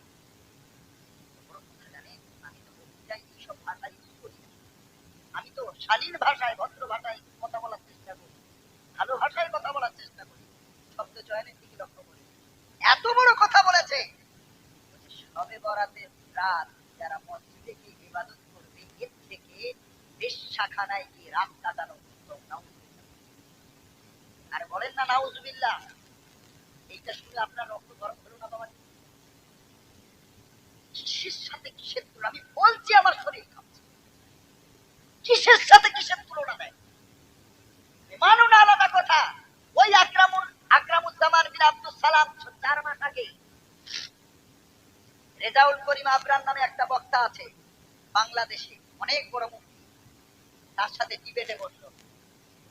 2 ঘন্টা শবে বরাত নিয়ে আলোচনা হলো। রেজাউল করিম আবরার আল্লাহ তার ইলমে আরো বারাকাত দান করুন, সকলে বলেন আমিন। আমাদের হানাফি ঘরানার আলেম, হানাফি মাযহাবের আলেম, এত দলিল দিয়েছে ওই স্টপ হয়ে গেছে। শেষে শবে বরাতকে মানতে তাও পর্যন্ত এত দলিল পাওয়ার পরেও বলছে এইভাবে যেন মেনে নেওয়া যায় না। দলিলের কোথা দাবিয়ে দিতে কত দলিল নেবে? ওদেরই লেখা কিতাব, অনেক অনেক শায়েখের লেখা কিতাব দিয়ে দলিল দেওয়া হয়। কোরআন হাদিস তো আছে। কি আশ্চর্য কথা! আপনি মনে করছেন আমি এটা এমনি কথা বলছি? এত বড় কথা সে বলেনি। আমি এই 2 মিনিটের ভিডিও আপনাকে শোনাচ্ছি। আমি আজকে সকালে ভিডিওটা আমার ফেসবুক পেজে আমি আপলোড করেছি। না শুনলে তো বিশ্বাস করবেন না। আজকে এই যে চ্যানেলগুলো করছে, এরা ছাড়লে তবেই তো মানুষ বুঝবে। ওরা তো চ্যানেলগুলোতে ছেড়ে আমাদের যুবকদের সব মানে ব্রেন ওয়াশ করছে। আমাদের দরকার আছে না নাই? আরে আমাদের দরকার আছে না নাই? এই সত্যগুলো মানুষ জানবে কি করে? তার নিজের মুখের ভাষাটা শোনে, আপনাদেরকে শোনায়, আর হেদায়েতের দোয়া করে। যদি হেদায়েত না থাকে তো আল্লাহ দুনিয়া থেকে দূরে নিতে আপনারা আল্লাহর কাছে এদের জন্য দোয়া করি সর্ব। এত বড় বেঈমান, এই রকম কথা, এত বড় একটা যেই আমলের ব্যাপারে কোরআন হাদিসে এতগুলো প্রমাণ আছে, এই আমলের ব্যাপারে, সেই আমলকে যদি এত বড় কথা বলে বুঝতে পারি তো বাবাজি। আপনাদের কাছে আমি একটু শোনাই যাই।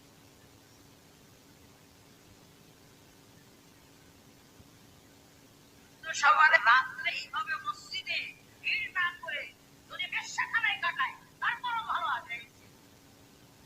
যদি সারা রাত যদি সে বেশ্যাখানায় থাকে সেটাও ভালো, কারণ সে বলবে যে আমি অপরাধের মধ্যে ডুবে আছি, এই সারা রাত তো আমি অপরাধের মধ্যে থাকলাম, অপরাধ চর্চা করেছি। কিন্তু একটা অনিসলামী কাজ, একটা ইসলামের বিকল্প পথ, বিকল্প ধারা, সেটাকে যদি সে ইসলাম মনে করে তাহলে এটা ইসলামের জন্য কত ক্ষতিকর। এটা হলো জিনার চেয়ে খারাপ, সুদ ঘুষের চাইতে খারাপ। এই যে আজ অন্তত বেদান্তি হুজুরদের এটা মাথায় উঠবে না। ওরা নাকি বেদান্তি। আরে হোক না কেন, একটা রাত তো সে ইবাদত করতেছে। এটা হলো বেদান্তিদের ভাষা, বেদান্তিদের মত। না, এটা মসজিদে আসতে দেওয়া দরকার। মসজিদ টাকা ব্রাহ্মণ করতে আসবে।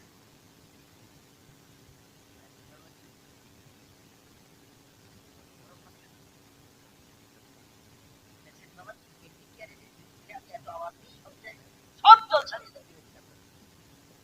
ফেসবুকে তো আমার নামে কত কমেন্ট করছে, আমার জাতিকে বাঁচাতে হবে না, হবে না চলে বলেন, আমার যুবকদের বাঁচাতে হবে না, হবে না। এরা তো এইসব বক্তব্য শুনে আরে হবে ওরা করে কিচ্ছু নাই, ওটা হাদিস তুমি পড়েছো, ওরা পড়েও মানতে চায়।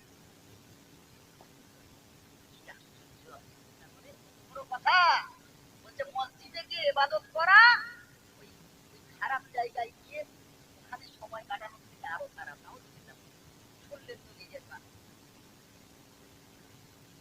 এত বড় বড় আরম্ভক সব আছে, আমাদের গালাগালি দেয় আমরা নাকি বেদাতি, আমরা নাকি বেদাতি, আমরা নাকি ওয়াহাবি। কি যে গালাগালি করে আল্লাহ ছাড়া কেউ জানে না। অথচ আমাদের হানাফি মাযহাবের কত বড় বড় আলেম এদেরকে ডেকেছে, এসো ভাষে বসি, এসো বসি, ওরা বসতে চায় না, শুধু মিডিয়ায় গরম করবে, বসতে চায় না।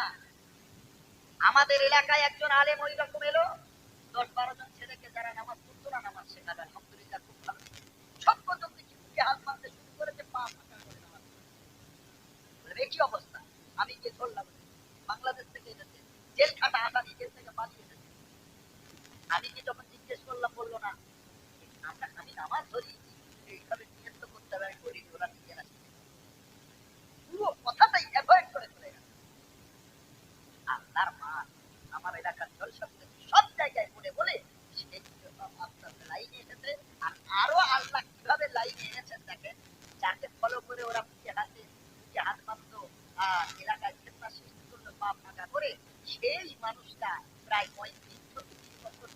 বয়স একটা 15 বছরের মেয়েকে নিয়ে কাজ করতে হবে।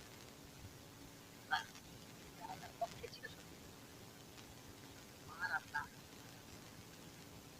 মার আল্লাহ, আমার যুবকদের বারবার বলছি, আপনারা মোবাইলে দেখে কোন জিনিসের ডিসিশন নেবেন না, ফায়সালা নেবেন না। মোবাইলে একটা জিনিস পেয়েছেন, ঠিক আছে, ওইটা প্রতিষ্ঠায় দিয়ে দেখা, এই যেটা শুনলাম এটা কতটুকু সঠিক, কতটুকু ভুল, এবং আমরা যে আমলটা করছি এই আমলটা কোরআনের মধ্যে আছে কিনা। যদি হুজুর বলেন এই তো আমাদের আমলটা কোরআনে আছে, হাদিসেও আছে, তো মানতে অসুবিধা নেই, মানতে অসুবিধা নেই। আল্লাহ আমাদের সকলকে সহি বুঝ দান করুন। আমরা আমল করবো ইনশাআল্লাহ, বাচ্চাদেরকে শোনাবো ইনশাআল্লাহ। এই সবে বরাতের ব্যাপারে অনেকগুলি হাদিস আছে, অনেকগুলি। এইটা এই রাতটা ফজিলতপূর্ণ।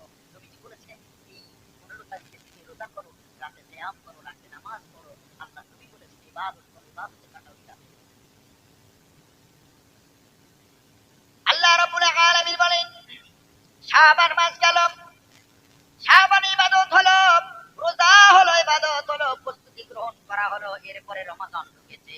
আল্লাহর নবী সাল্লাল্লাহু আলাইহি সাল্লাম রমজান আসার আগে আগে একটা দোয়া করতেন, আল্লাহুম্মা বারিক লানা ফি রজব ওয়া শাবান ওয়া বাল্লিগনা রমাযান। আল্লাহর নবী সাল্লাল্লাহু আলাইহি সাল্লাম দোয়া করতেন, আয় আল্লাহ, আমাদের রজব মাস আর শাবান মাসটা আমাদের জন্য বরকতময় করো, আর আমাদের হায়াতটা রমজানের শেষ পর্যন্ত পৌঁছে দাও। বলেন না আল্লাহুম্মা আমিন। অনেকেই রমাদানে ইন্তেকাল করে, করে না করে না? আবার অনেকে রমাদানের আগেও ইন্তেকাল করে। তো আমরা যে আগামী 2 সপ্তাহ পর রোজা আসছে, আমরা যে রমজান রোজার করতে পারবো এর কোনো গ্যারান্টি আছে বাবা? আল্লাহর কাছে এই জন্য দোয়া করতে, আল্লাহ বাড়িতে না রমাদান, রমজান পর্যন্ত আমাদের পৌঁছিয়ে দাও। কারণ রমজান মাসটা গুনাহ মাফের মাস, রমজান মাসটা তওবার মাস, গুনাহ মাফের মাস, ইস্তেগফারের মাস। আল্লাহর নবী সাল্লাল্লাহু আলাইহি ওয়াসাল্লাম বলেন, আল্লাহ তার বান্দা বান্দিকে এত ভালোবাসে, রমজান মাসে 11টা মাস শয়তান সব গোয়ালের ছাড়া গরুর মতো থাকে, কিন্তু রমজান মাসে আল্লাহ শয়তানের গলায় বিষ পুড়িয়ে দেয়। জোরে বলেন সুবহানাল্লাহ। আল্লাহ তার বান্দা বান্দিকে এত ভালোবাসে, বান্দা বান্দি রোজা যেন নষ্ট না করে দেয় শয়তান।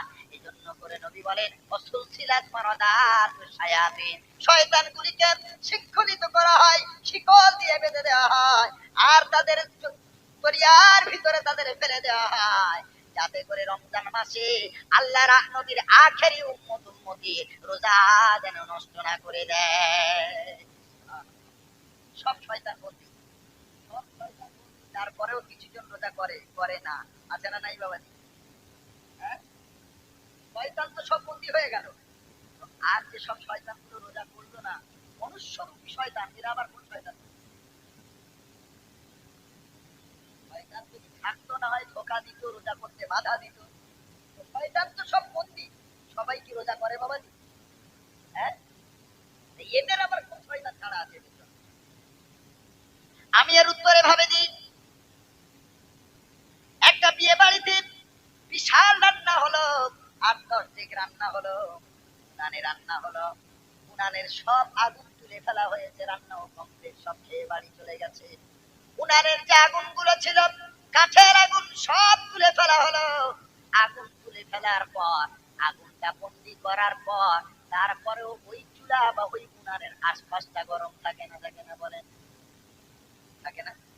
অথচ কিন্তু সব আগুন বন্দি হয়ে গেছে, সব আগুন তুলে ফেলা হয়েছে, সব আগুন তুলে ফেলা হয়েছে। তারপরে দেখবেন 4 ঘন্টা 5 ঘন্টা ওই উনান ওর ভিতরটা আশপাশটা গরম থাকে না, থাকে না?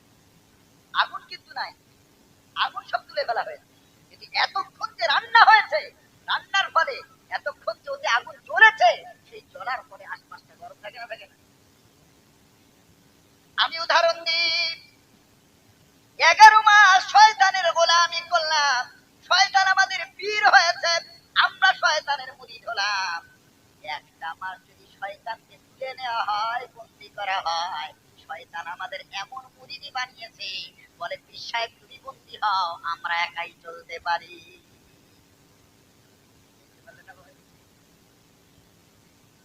শয়তান একবার এখন তো শয়তানকে তেমন ধোঁকা দিতে হয় না। আগেকার দিনে ইমানের পাওয়ার ছিল অনেক, আমল ছিল ভালো, শয়তানের অনেক খাটতে হতো। এখন আমাদের যা অবস্থা, শয়তান আমাদের থেকে পায়ে বাঁধতে হতো, আমার থেকে তোরা বড় শয়তান, তোদের ধোকা দিতে আগে আল্লাহ বলে আমি জীবনে ছাড়বে আমাদের ভালোবেসে আল্লাহ নবী সাল্লাল্লাহু আলাইহি ওয়াসাল্লাম বলেন কত ফজিলত শুনেন।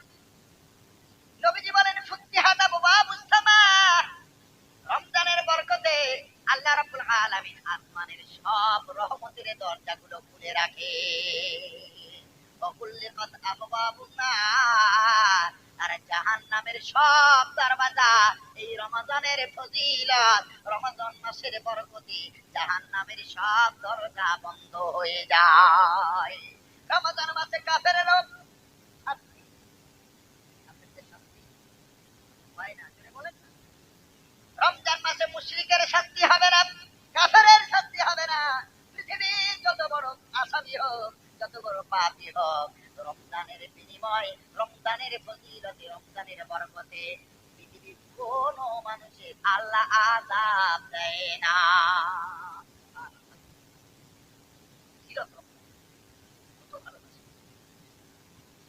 আমার আব্বা জানেন, দাদু ভাইয়েরা, যুবকেরা, নবীজি আরো কি দামি কথা বলেন।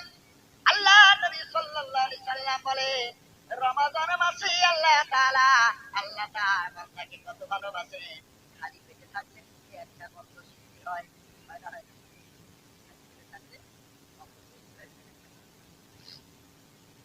আপনার ওই গন্ধটা সহ্য না করতে পারে, বন্ধু সহ্য না করতে পারে। আমার রাসূলুল্লাহ সাল্লাল্লাহু আলাইহি সাল্লাম বলেছেন, শোনো, রমাদান মাসের রোজাকারীদের মুখের গন্ধ আতয়াবু মিন রিহিল মিসকি ইনদাল্লাহ, আল্লাহর কাছে মিসকে আম্বারের চেয়ে রোজাদারের মুখের গন্ধ আরো পবিত্র। জোরে বলেন সুবহান।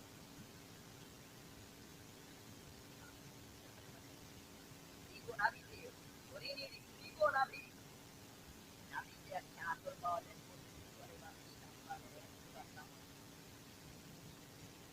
জান্নাতে যে জান্নাতের ফলগুলো হবে এগুলো এই মিষ্টি আম্বার দিয়ে আল্লাহ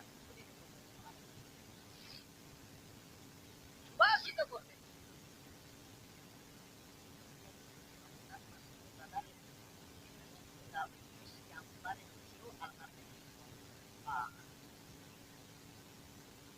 আল্লাহ নবী সাল্লাল্লাহু আলাইহি ওয়াসাল্লাম আরো কি বলেন, কেন এই রমজান মাস রোজাদারের মুখের গন্ধ আল্লাহর কাছে পবিত্র। আল্লাহর নবী সাল্লাল্লাহু আলাইহি সাল্লাম বলেন, তারা রমজান মাসে দিনের বেলায় সওবাত থেকে দূরে থেকেছে, পানাহার থেকে দূরে থেকেছে, কষ্ট করেছে, তারপরে রোজা ছাড়ে নাই। এই কারণে আমার আল্লাহর কাছে তারা পবিত্র। আল্লাহর নবী বলেন তারা কত পবিত্র। নবীজি বলেন আস-সাওমুলি ওয়া আনা আজজি বিহি, আল্লাহ রাব্বুল আলামিন বলেন রাসূল আপনি বলুন রমজানটা হলো আমার ব্যাপার, ওটা হলো আমার ব্যাপার। ওয়া আনা আজজি বিহি, আর রোজাদারের বদলা আমি দেব, পুরস্কারে পুরস্কৃত করব, ওটাও আমি আল্লাহ, আমার ব্যাপার। নামাজ পড়লে এত,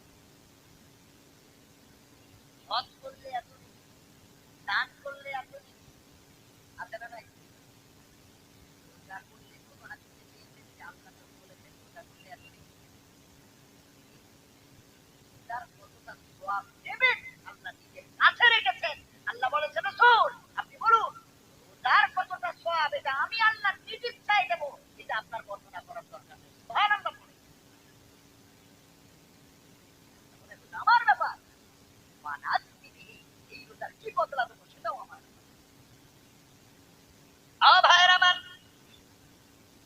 আল্লাহর নবী সাল্লাল্লাহু আলাইহি ওয়াসাল্লাম বলেন মান সামা রমাদানা ঈমানাহু ওয়া ইহতিসাবান গুফিরা লাহু মা তাকাদ্দামা মিন যামবি। আল্লাহর নবী সাল্লাল্লাহু আলাইহি ওয়াসাল্লাম বলেন যারা রমজান মাসে রোজা করবে ঈমানের সাথে, সওয়াবের আশায়, গুফিরা লাহু মা তাকাদ্দামা মিন যামবি, আমার নবী বলেছেন আল্লাহ তার জীবনের সব গুনাহগুলি মাফ করে দেবে। আবার নবী বলেন মা মিন আবদিন ইয়াসুমু ইয়াওমান ইল্লা বা'আদাল্লাহু সাবঈনা ওয়াজহাহু খরিফান আনিন নারি 70 খরিফান। আল্লাহ নবী সাল্লাল্লাহু আলাইহি ওয়াসাল্লাম বলেন, যারা আল্লাহর রেজা মুক্তির জন্য ঈমানের সাথে বিশ্বাসের সাথে সওয়াবের আশায় যারা একটা রোজা করলো, নবীজি বলেন আল্লাহ তাদেরকে জাহান্নাম থেকে 70 বছরের দূরত্বে রাখবে। কত বছর?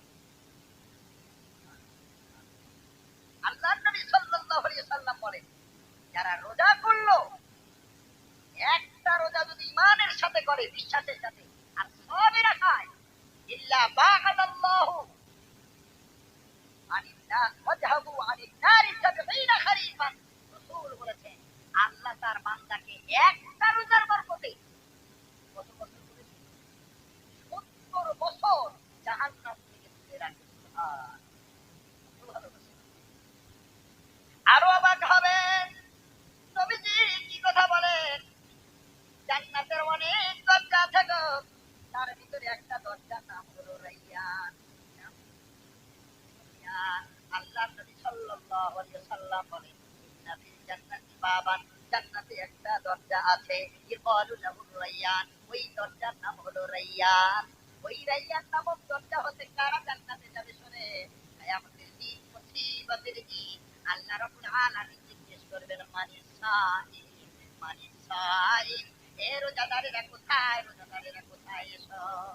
মানিস সাইল যাহাবু ইলা রাব্বি, কোথায় রোজাদার, প্রভুর কাছে এসো, তাড়াতাড়ি প্রভু আল্লাহর কাছে এসো। আল্লাহ রাব্বুল আলামিন বলবেন, শোনো ও রোজাদারেরা, ও রোজাদারেরা, তোমাদের এই জান্নাতের রাইয়ান নামক দরজাটা শুধু কেবলমাত্র তোমাদের। আল্লাহ বলবেন, যাও রোজাদারেরা, আমার খুশির জন্য ঈমান নিয়ে বিশ্বাসের সাথে সওয়াবের আশায় তোমরা রোজা ছেড়ে দাও নাই, কত সহস্র কষ্ট হয়েছে রোজা করেছ, এখন আমি আল্লাহ রাইয়ান নামক দরজা সাজিয়ে রেখেছি। এই রাইয়ান নামক দরজা হতে শুধুমাত্র রোজাদারেরাই যাবে জান্নাতে, বাকি রোজাদারেরা যখন ঢুকে যাবে আল্লাহ তাআলা রাইয়ান নামক দরজা বন্ধ করে দেবেন। জোরে বলেন সুবহানাল্লাহ, নারে তাকবীর।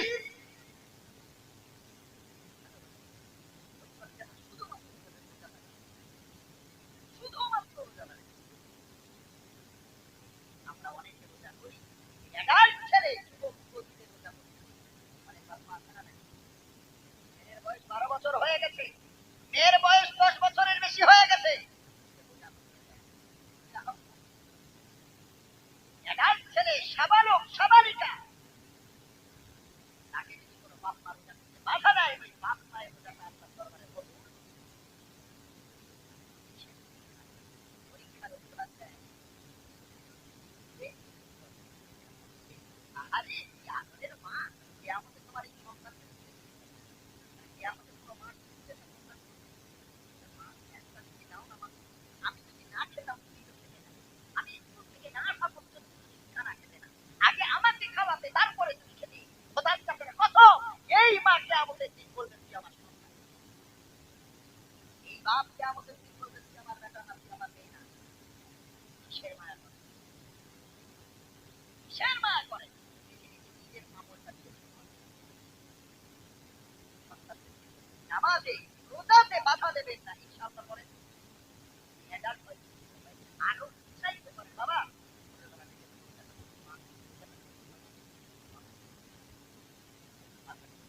আমরাও এমন এমন অফার গেছে, আমি তো হাতের খতম দ্বারাই করাতে হয়, যার যে হাতের খতম দ্বারা করে তার টেনশন থাকে না, সারা দিন তার সময় সারা সময় পাই।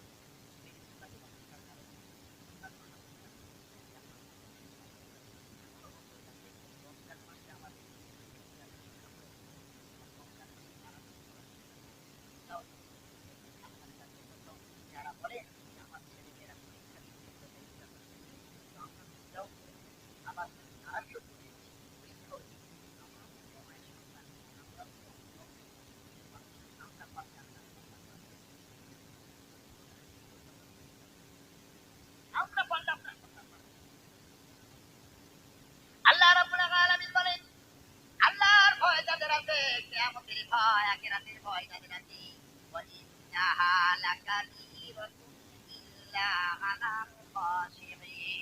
আল্লাহর ভয় যদি থাকে নামাজের ভয় ওর থাকবে না।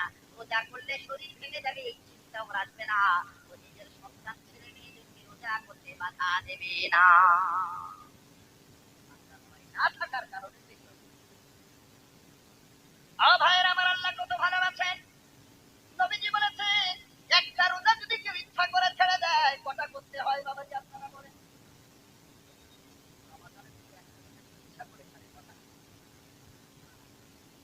তাও আবার লাগাতার এই 7টার ভিতরে একটা আমার মনে সোজা কেন আল্লাহ রমজানের রোজাটাকে এত বাধ্যতামূলক করলেন শোনেন। আমেরিকার প্রাক্তন প্রেসিডেন্ট নাম ছিল জর্জ ডব্লিউ বুশ। মুসলমানদেরকে কতদিনই মুসলমানদেরকে হত্যা করেছিল মনে আছে না নাই বলেন? আমি তো এই 32-33 বছরের ছেলে। আপনারা তো আমার দাদু ভাই নানু ভাই বসে আছেন, সিনিয়র বসে আছেন।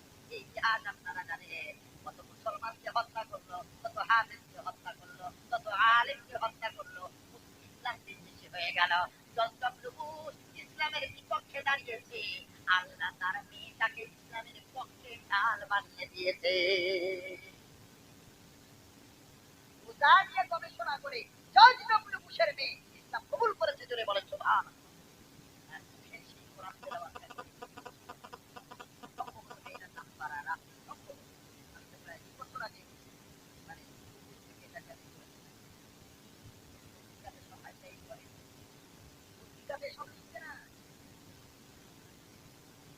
রোজা নিয়ে গবেষণা করে ইসলাম কবুল করেছে।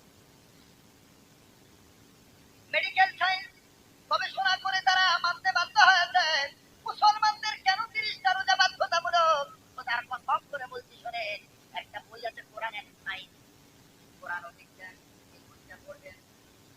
এই বইয়ের ভিতরে লেখা আছে আমেরিকার মেডিকেল সায়েন্সরা ল্যাবের ভিতরে তারা গবেষণা করে বলেছে কোন মানুষ যদি 30টা দিন লাগাতার রোজা করে তার শরীরের ভিতরে যত জার্ম আছে, যত বীজ আছে, যত পোকাগুলো আছে, যত ক্যান্সারের জীবাণু বীজগুলো আছে তারা না খেতে পেয়ে মারা যায়। জোরে বলেন সুবহানাল্লাহ। ওরে মুসলমান, আমি আগেই বলেছিলাম আল্লাহ যদি আমাদের এত বেশি ভালোবাসবেন তবে না খাইয়ে কেন রাখলেন? যদি কোনো সন্তান না খেয়ে থাকে বলো তার মা ব্যথা পায় না? পায় না? পায় না। সন্তান যদি না খেয়ে ঘুমিয়ে যায়, রাতের বেলা মা তারে ঘুম থেকে তুলে দেয়, কান্না করলেও হাতে মোবাইল দিয়ে খাওয়ায়, তারপরে বলে ওরে সন্তান সারাটা রাত না খেয়ে ঘুমাস না, তোর শরীরটা খারাপ হবে। ওরে মুসলমান, মা যদি সন্তান না খেয়ে থাকলে এত কষ্ট পায় যে আল্লাহ মায়ের যে কোটি কোটি গুণে ভালোবাসে তার বান্দা 30টা দিন না খেয়ে থাকবে। বলো যদি আল্লাহ ভালোবাসতেন তো কেন যেটা করতেন? আমি মনে ইসলাম করে যাই মা যেমন সন্তানের বিপদ হোক এটা চায় না, মা যেমন চায় না সন্তানের ক্যান্সার হোক, মা যেমন চায় না সন্তানের বড় রোগ হোক, মা যেমন চায় না সন্তানটা মধ্যে জীবনটা ড্যামেজ করুক, আমার আল্লাহ তাআলা তেমনই চায় না আমার বান্দা কোন বড় রোগে আক্রান্ত হোক। জোরে বলেন সুবহানাল্লাহ। আল্লাহ তাআলা তাই আমাদের রোজার বিধান দিয়েছেন। ও মুসলমান বাবাজি, তারা গবেষণা করলো যদি কোনো মানুষ 27 দিন বা 28 দিন রোজা করে তো ক্যান্সারের এই দিনটা মরে না। ক্যান্সারের এই দিনটা কি সবকিছু মারা যায় না, কেউ মারা যায় না। ক্যান্সারের পোকাটা এমন পোকা গো, এটা আইয়ুব নবী গায়ে দিয়েছিল, কেউ মারতে পারলো না। পবিত্র পানিতে আল্লাহ গোসল করানোর ফলে ওই পোকা পৃথিবীতে পার হয়ে গেছে, তারপরেও মরে না। যার হয়েছে ক্যান্সার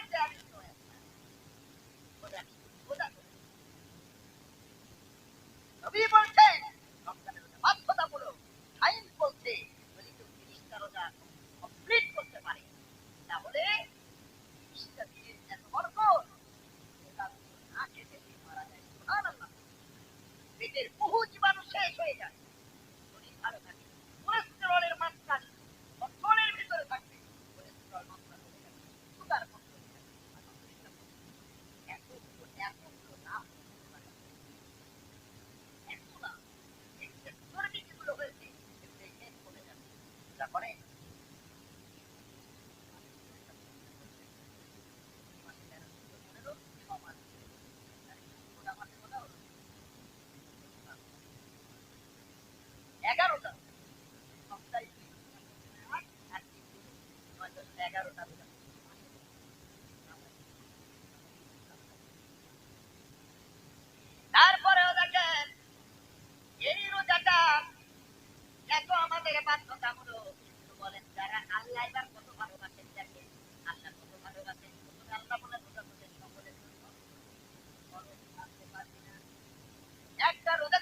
যাও 60টা রোজা আদায় করতে হয়। কিন্তু আমার মহান আল্লাহ আবার দয়ার কথা বলেন। আল্লাহ রাব্বুল আলামিন বলেন আইয়ামাম মাগদুদাত, রোজাটা কিছু দিনে, এই দিনটা তোমরা পূর্ণ করো। ফামান কানা মিনকুম ফামান আইয়ামাম মাগদুদাত ফামান কানা মিনকুম শাহরা ফালইয়াসুম। আল্লাহ তাআলা বলেন তোমাদের ভিতরে যারা এই রমজান মাস পাবে তারা যেন রোজাটা পূর্ণ করে। এরপর আল্লাহ তাআলা বলেন তাদের জন্য রোজা ছাড় আছে, শোনেন, সুস্থ সবল মানুষদের জন্য রোজা ছাড় নাই।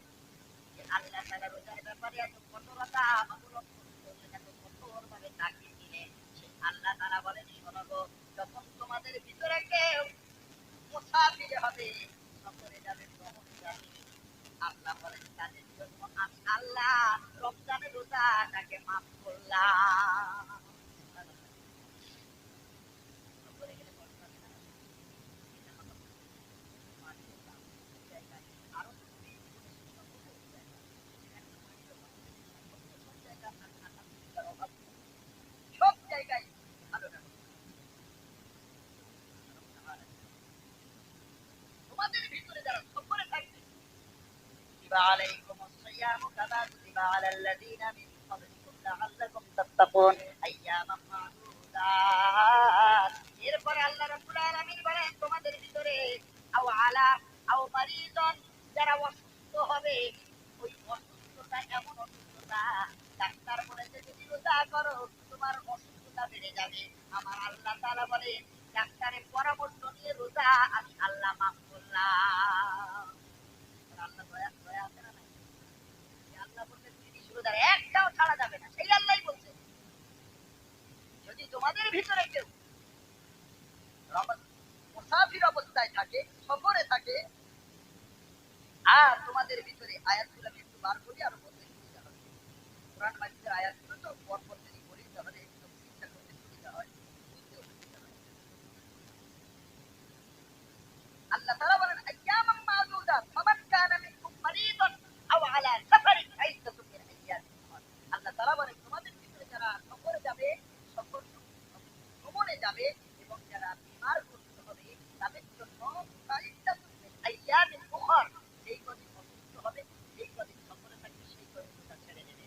এই যে ছাড়া রোজাটা ফাইদ্দাতুম মিন আইয়ামিন উখর, পরবর্তীতে কাজা আদায় করবে, আল্লাহ তাআলা কবুল করে নেবে। যদি বলেন সুবহান। এরপরে আরো আল্লাহ রাব্বুল আলামিন বলেন وعلى الذين يطيقونه فدية طعام مسكين। ও ভাইরা আমার, আল্লাহ মুসাফিরদের জন্য রোজা মাফ করে দেন। কাজাও রোজা মাফ করলেন, কাজাও আদায় করতে হবে। বিমার মুক্তর জন্য রোজা মাফ, যে কটা তার রোজা ছেড়ে যাবে সেই কটা কাজা আদায় করতে হবে। আমার মায়েদের মেয়েদের পিরিয়ডের সময় আল্লাহ তাআলা কত দয়া করেছে। এই সময়টা তারা থাকে অসুস্থ, মানসিক দিক থেকে অসুস্থ, শারীরিক দিক থেকে অসুস্থ।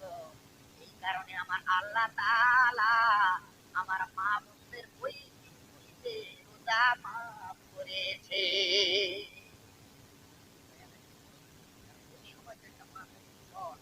আয়রন হেমোগ্লোবিনের অভাব হয়, এই জন্য তার মাথা চক্কর দেয়, দুর্বলতা ভাব আসে, কাজে মন বসে না, বিছানা টানে।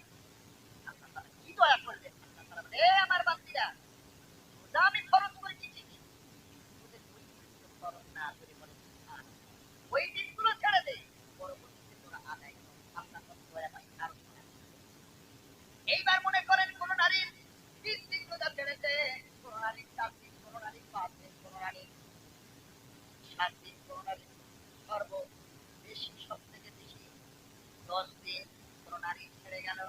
এই নারীরা যদি মনে করে তার 5টা ছেড়েছে, 3টে ছেড়েছে, 2টো ছেড়েছে, কারণ 7টা ছেড়েছে, কোন নারী যদি মনে করে এই ছাড়া রোজাগুলো পর পরও করতে পারে, পুরো 11টা মাসে পর পর 7টা রোজা আদায় করে দিতে পারে। আবার যদি মনে করেন আল্লাহ তুমি কি অপশন দিয়েছে, তোমরা যদি চাও যে কটা রোজা ছেড়ে যাবে পর পর না করেও মাসে একটা, পরের মাসে একটা, পরের মাসে একটা, এইভাবেও আদায় করতে পারো। যদি বলেন সুবহানাল্লাহ।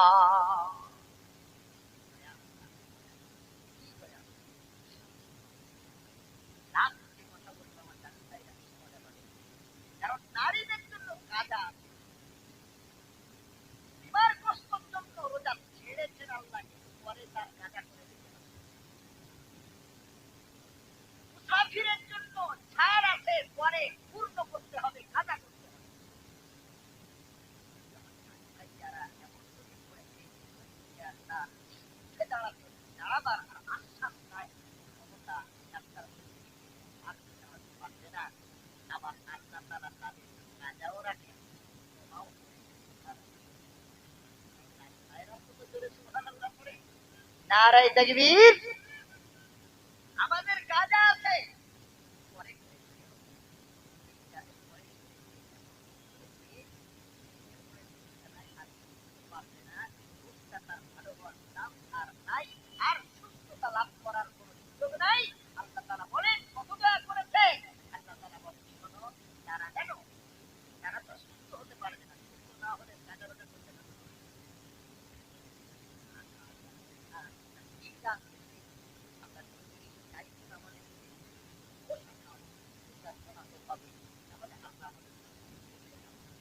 আল্লাহ বলে, এ আমার বৃদ্ধ বান্দারা, এ আমার বৃদ্ধা বান্দারা, মরণ সজ্জা অবস্থায় তুমি বিছানায় শুয়ে পড়েছো, রোগে পড়ে গেছো, তোমার রোগটা আর সারার সুযোগ নাই। এ বান্দা, আমি আল্লাহ তোমাকে মাফ করে দিলাম। মাফ না, আমি আল্লাহ তোমার কাজাটাও মাফ করে দিলাম। বলেন না সুবহানাল্লাহ। আল্লাহ রাব্বুল আলামিন কি বলেন?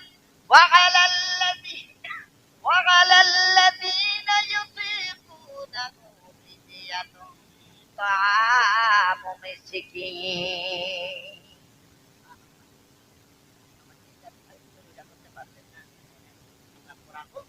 وعلى الذين يطيقونه فدية طعام مسكين। যাদের শরীরে রোগ আর সারার মতো চান্স নাই, উঠে দাঁড়াবার মতো আর চান্স নাই, সুস্থতা হওয়ার মতো আর চান্স নাই, তারা কি করবে? যে কটা রোজা ছেড়ে যাবে, সেই কটা খাইয়ে দেবে।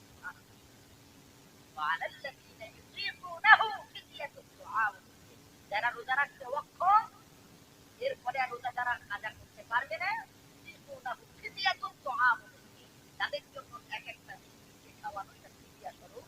এইটা খাওয়ালে আল্লাহ তাদের রোজাটা মাফ করবেন। বলেন না সুবহানাল্লাহ।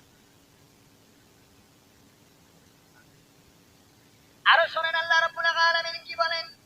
ফামান তাতাওয়া খায়রান ফাহুয়া খায়রুল লাহু ওয়া আন তাসুমু খায়রুল লাকুম ইন কুনতুম তা'লামুন।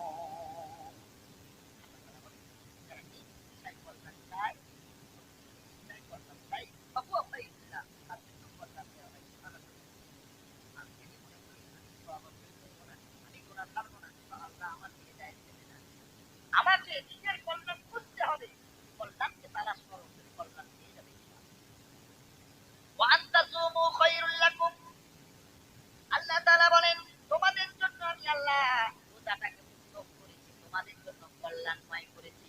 রমজানে রোজা করলে তোমাদেরই ফায়দা হবে, তোমরা রোজা না করলে আমি আল্লাহ আমার ক্ষতি হবে না, রোজা করলেও আমি আল্লাহ আমার ফায়দা হবে না। যদি রোজা করো, এটা তোমাদের জন্য কল্যাণ। ইন কুনতুম তা'লামুন, যদি তোমরা জানতে। এরপরে আল্লাহ রাব্বুল আলামিন আবার বলেন, এ বান্দা, এই রমজান মাসের কত ফজিলত আমি আল্লাহ কোরআন মাজিদটাকে অন্য কোন মাসে নাযিল করি নাই। আমি আল্লাহ এই রমজান মাসে কোরআন মাজিদে অবতীর্ণ করেছি। কোরআনের সাথে দরুদ শরীফ পড়েন, আমি পানি খেয়ে নিই। আল্লাহুম্মা সাল্লি আলা।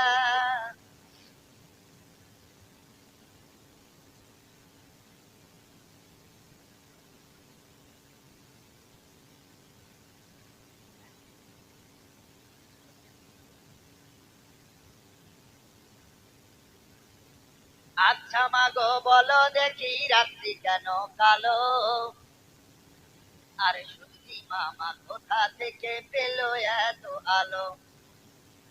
আচ্ছা মাগো বলো দেখি রাত্রি কেন কালো?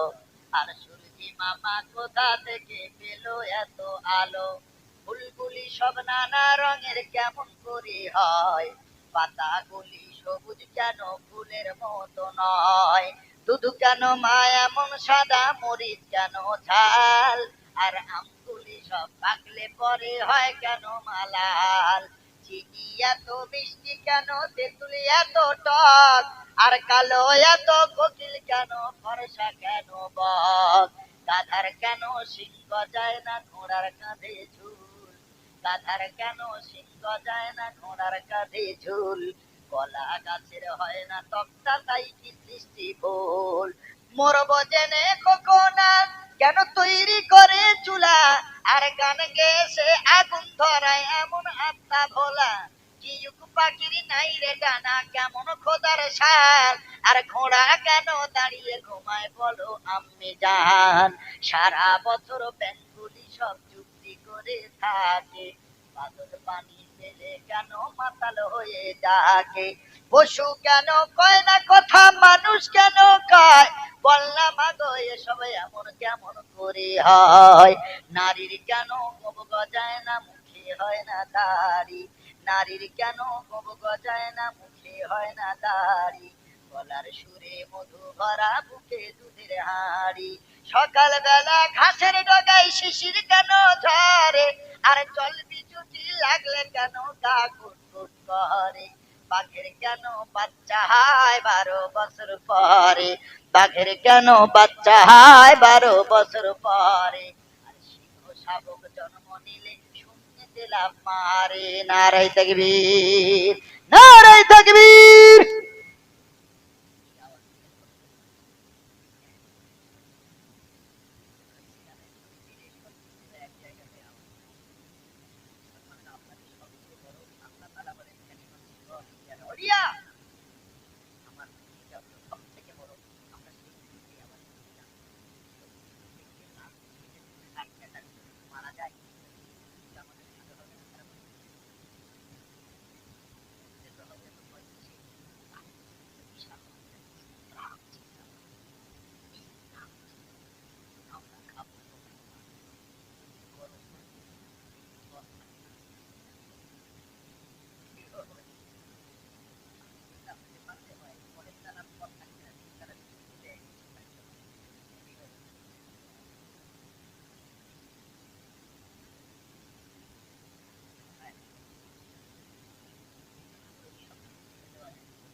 একা মহিলা ওর সঙ্গে কেউ নাই, দাঁড়িয়ে বলছে আমার আল্লাহ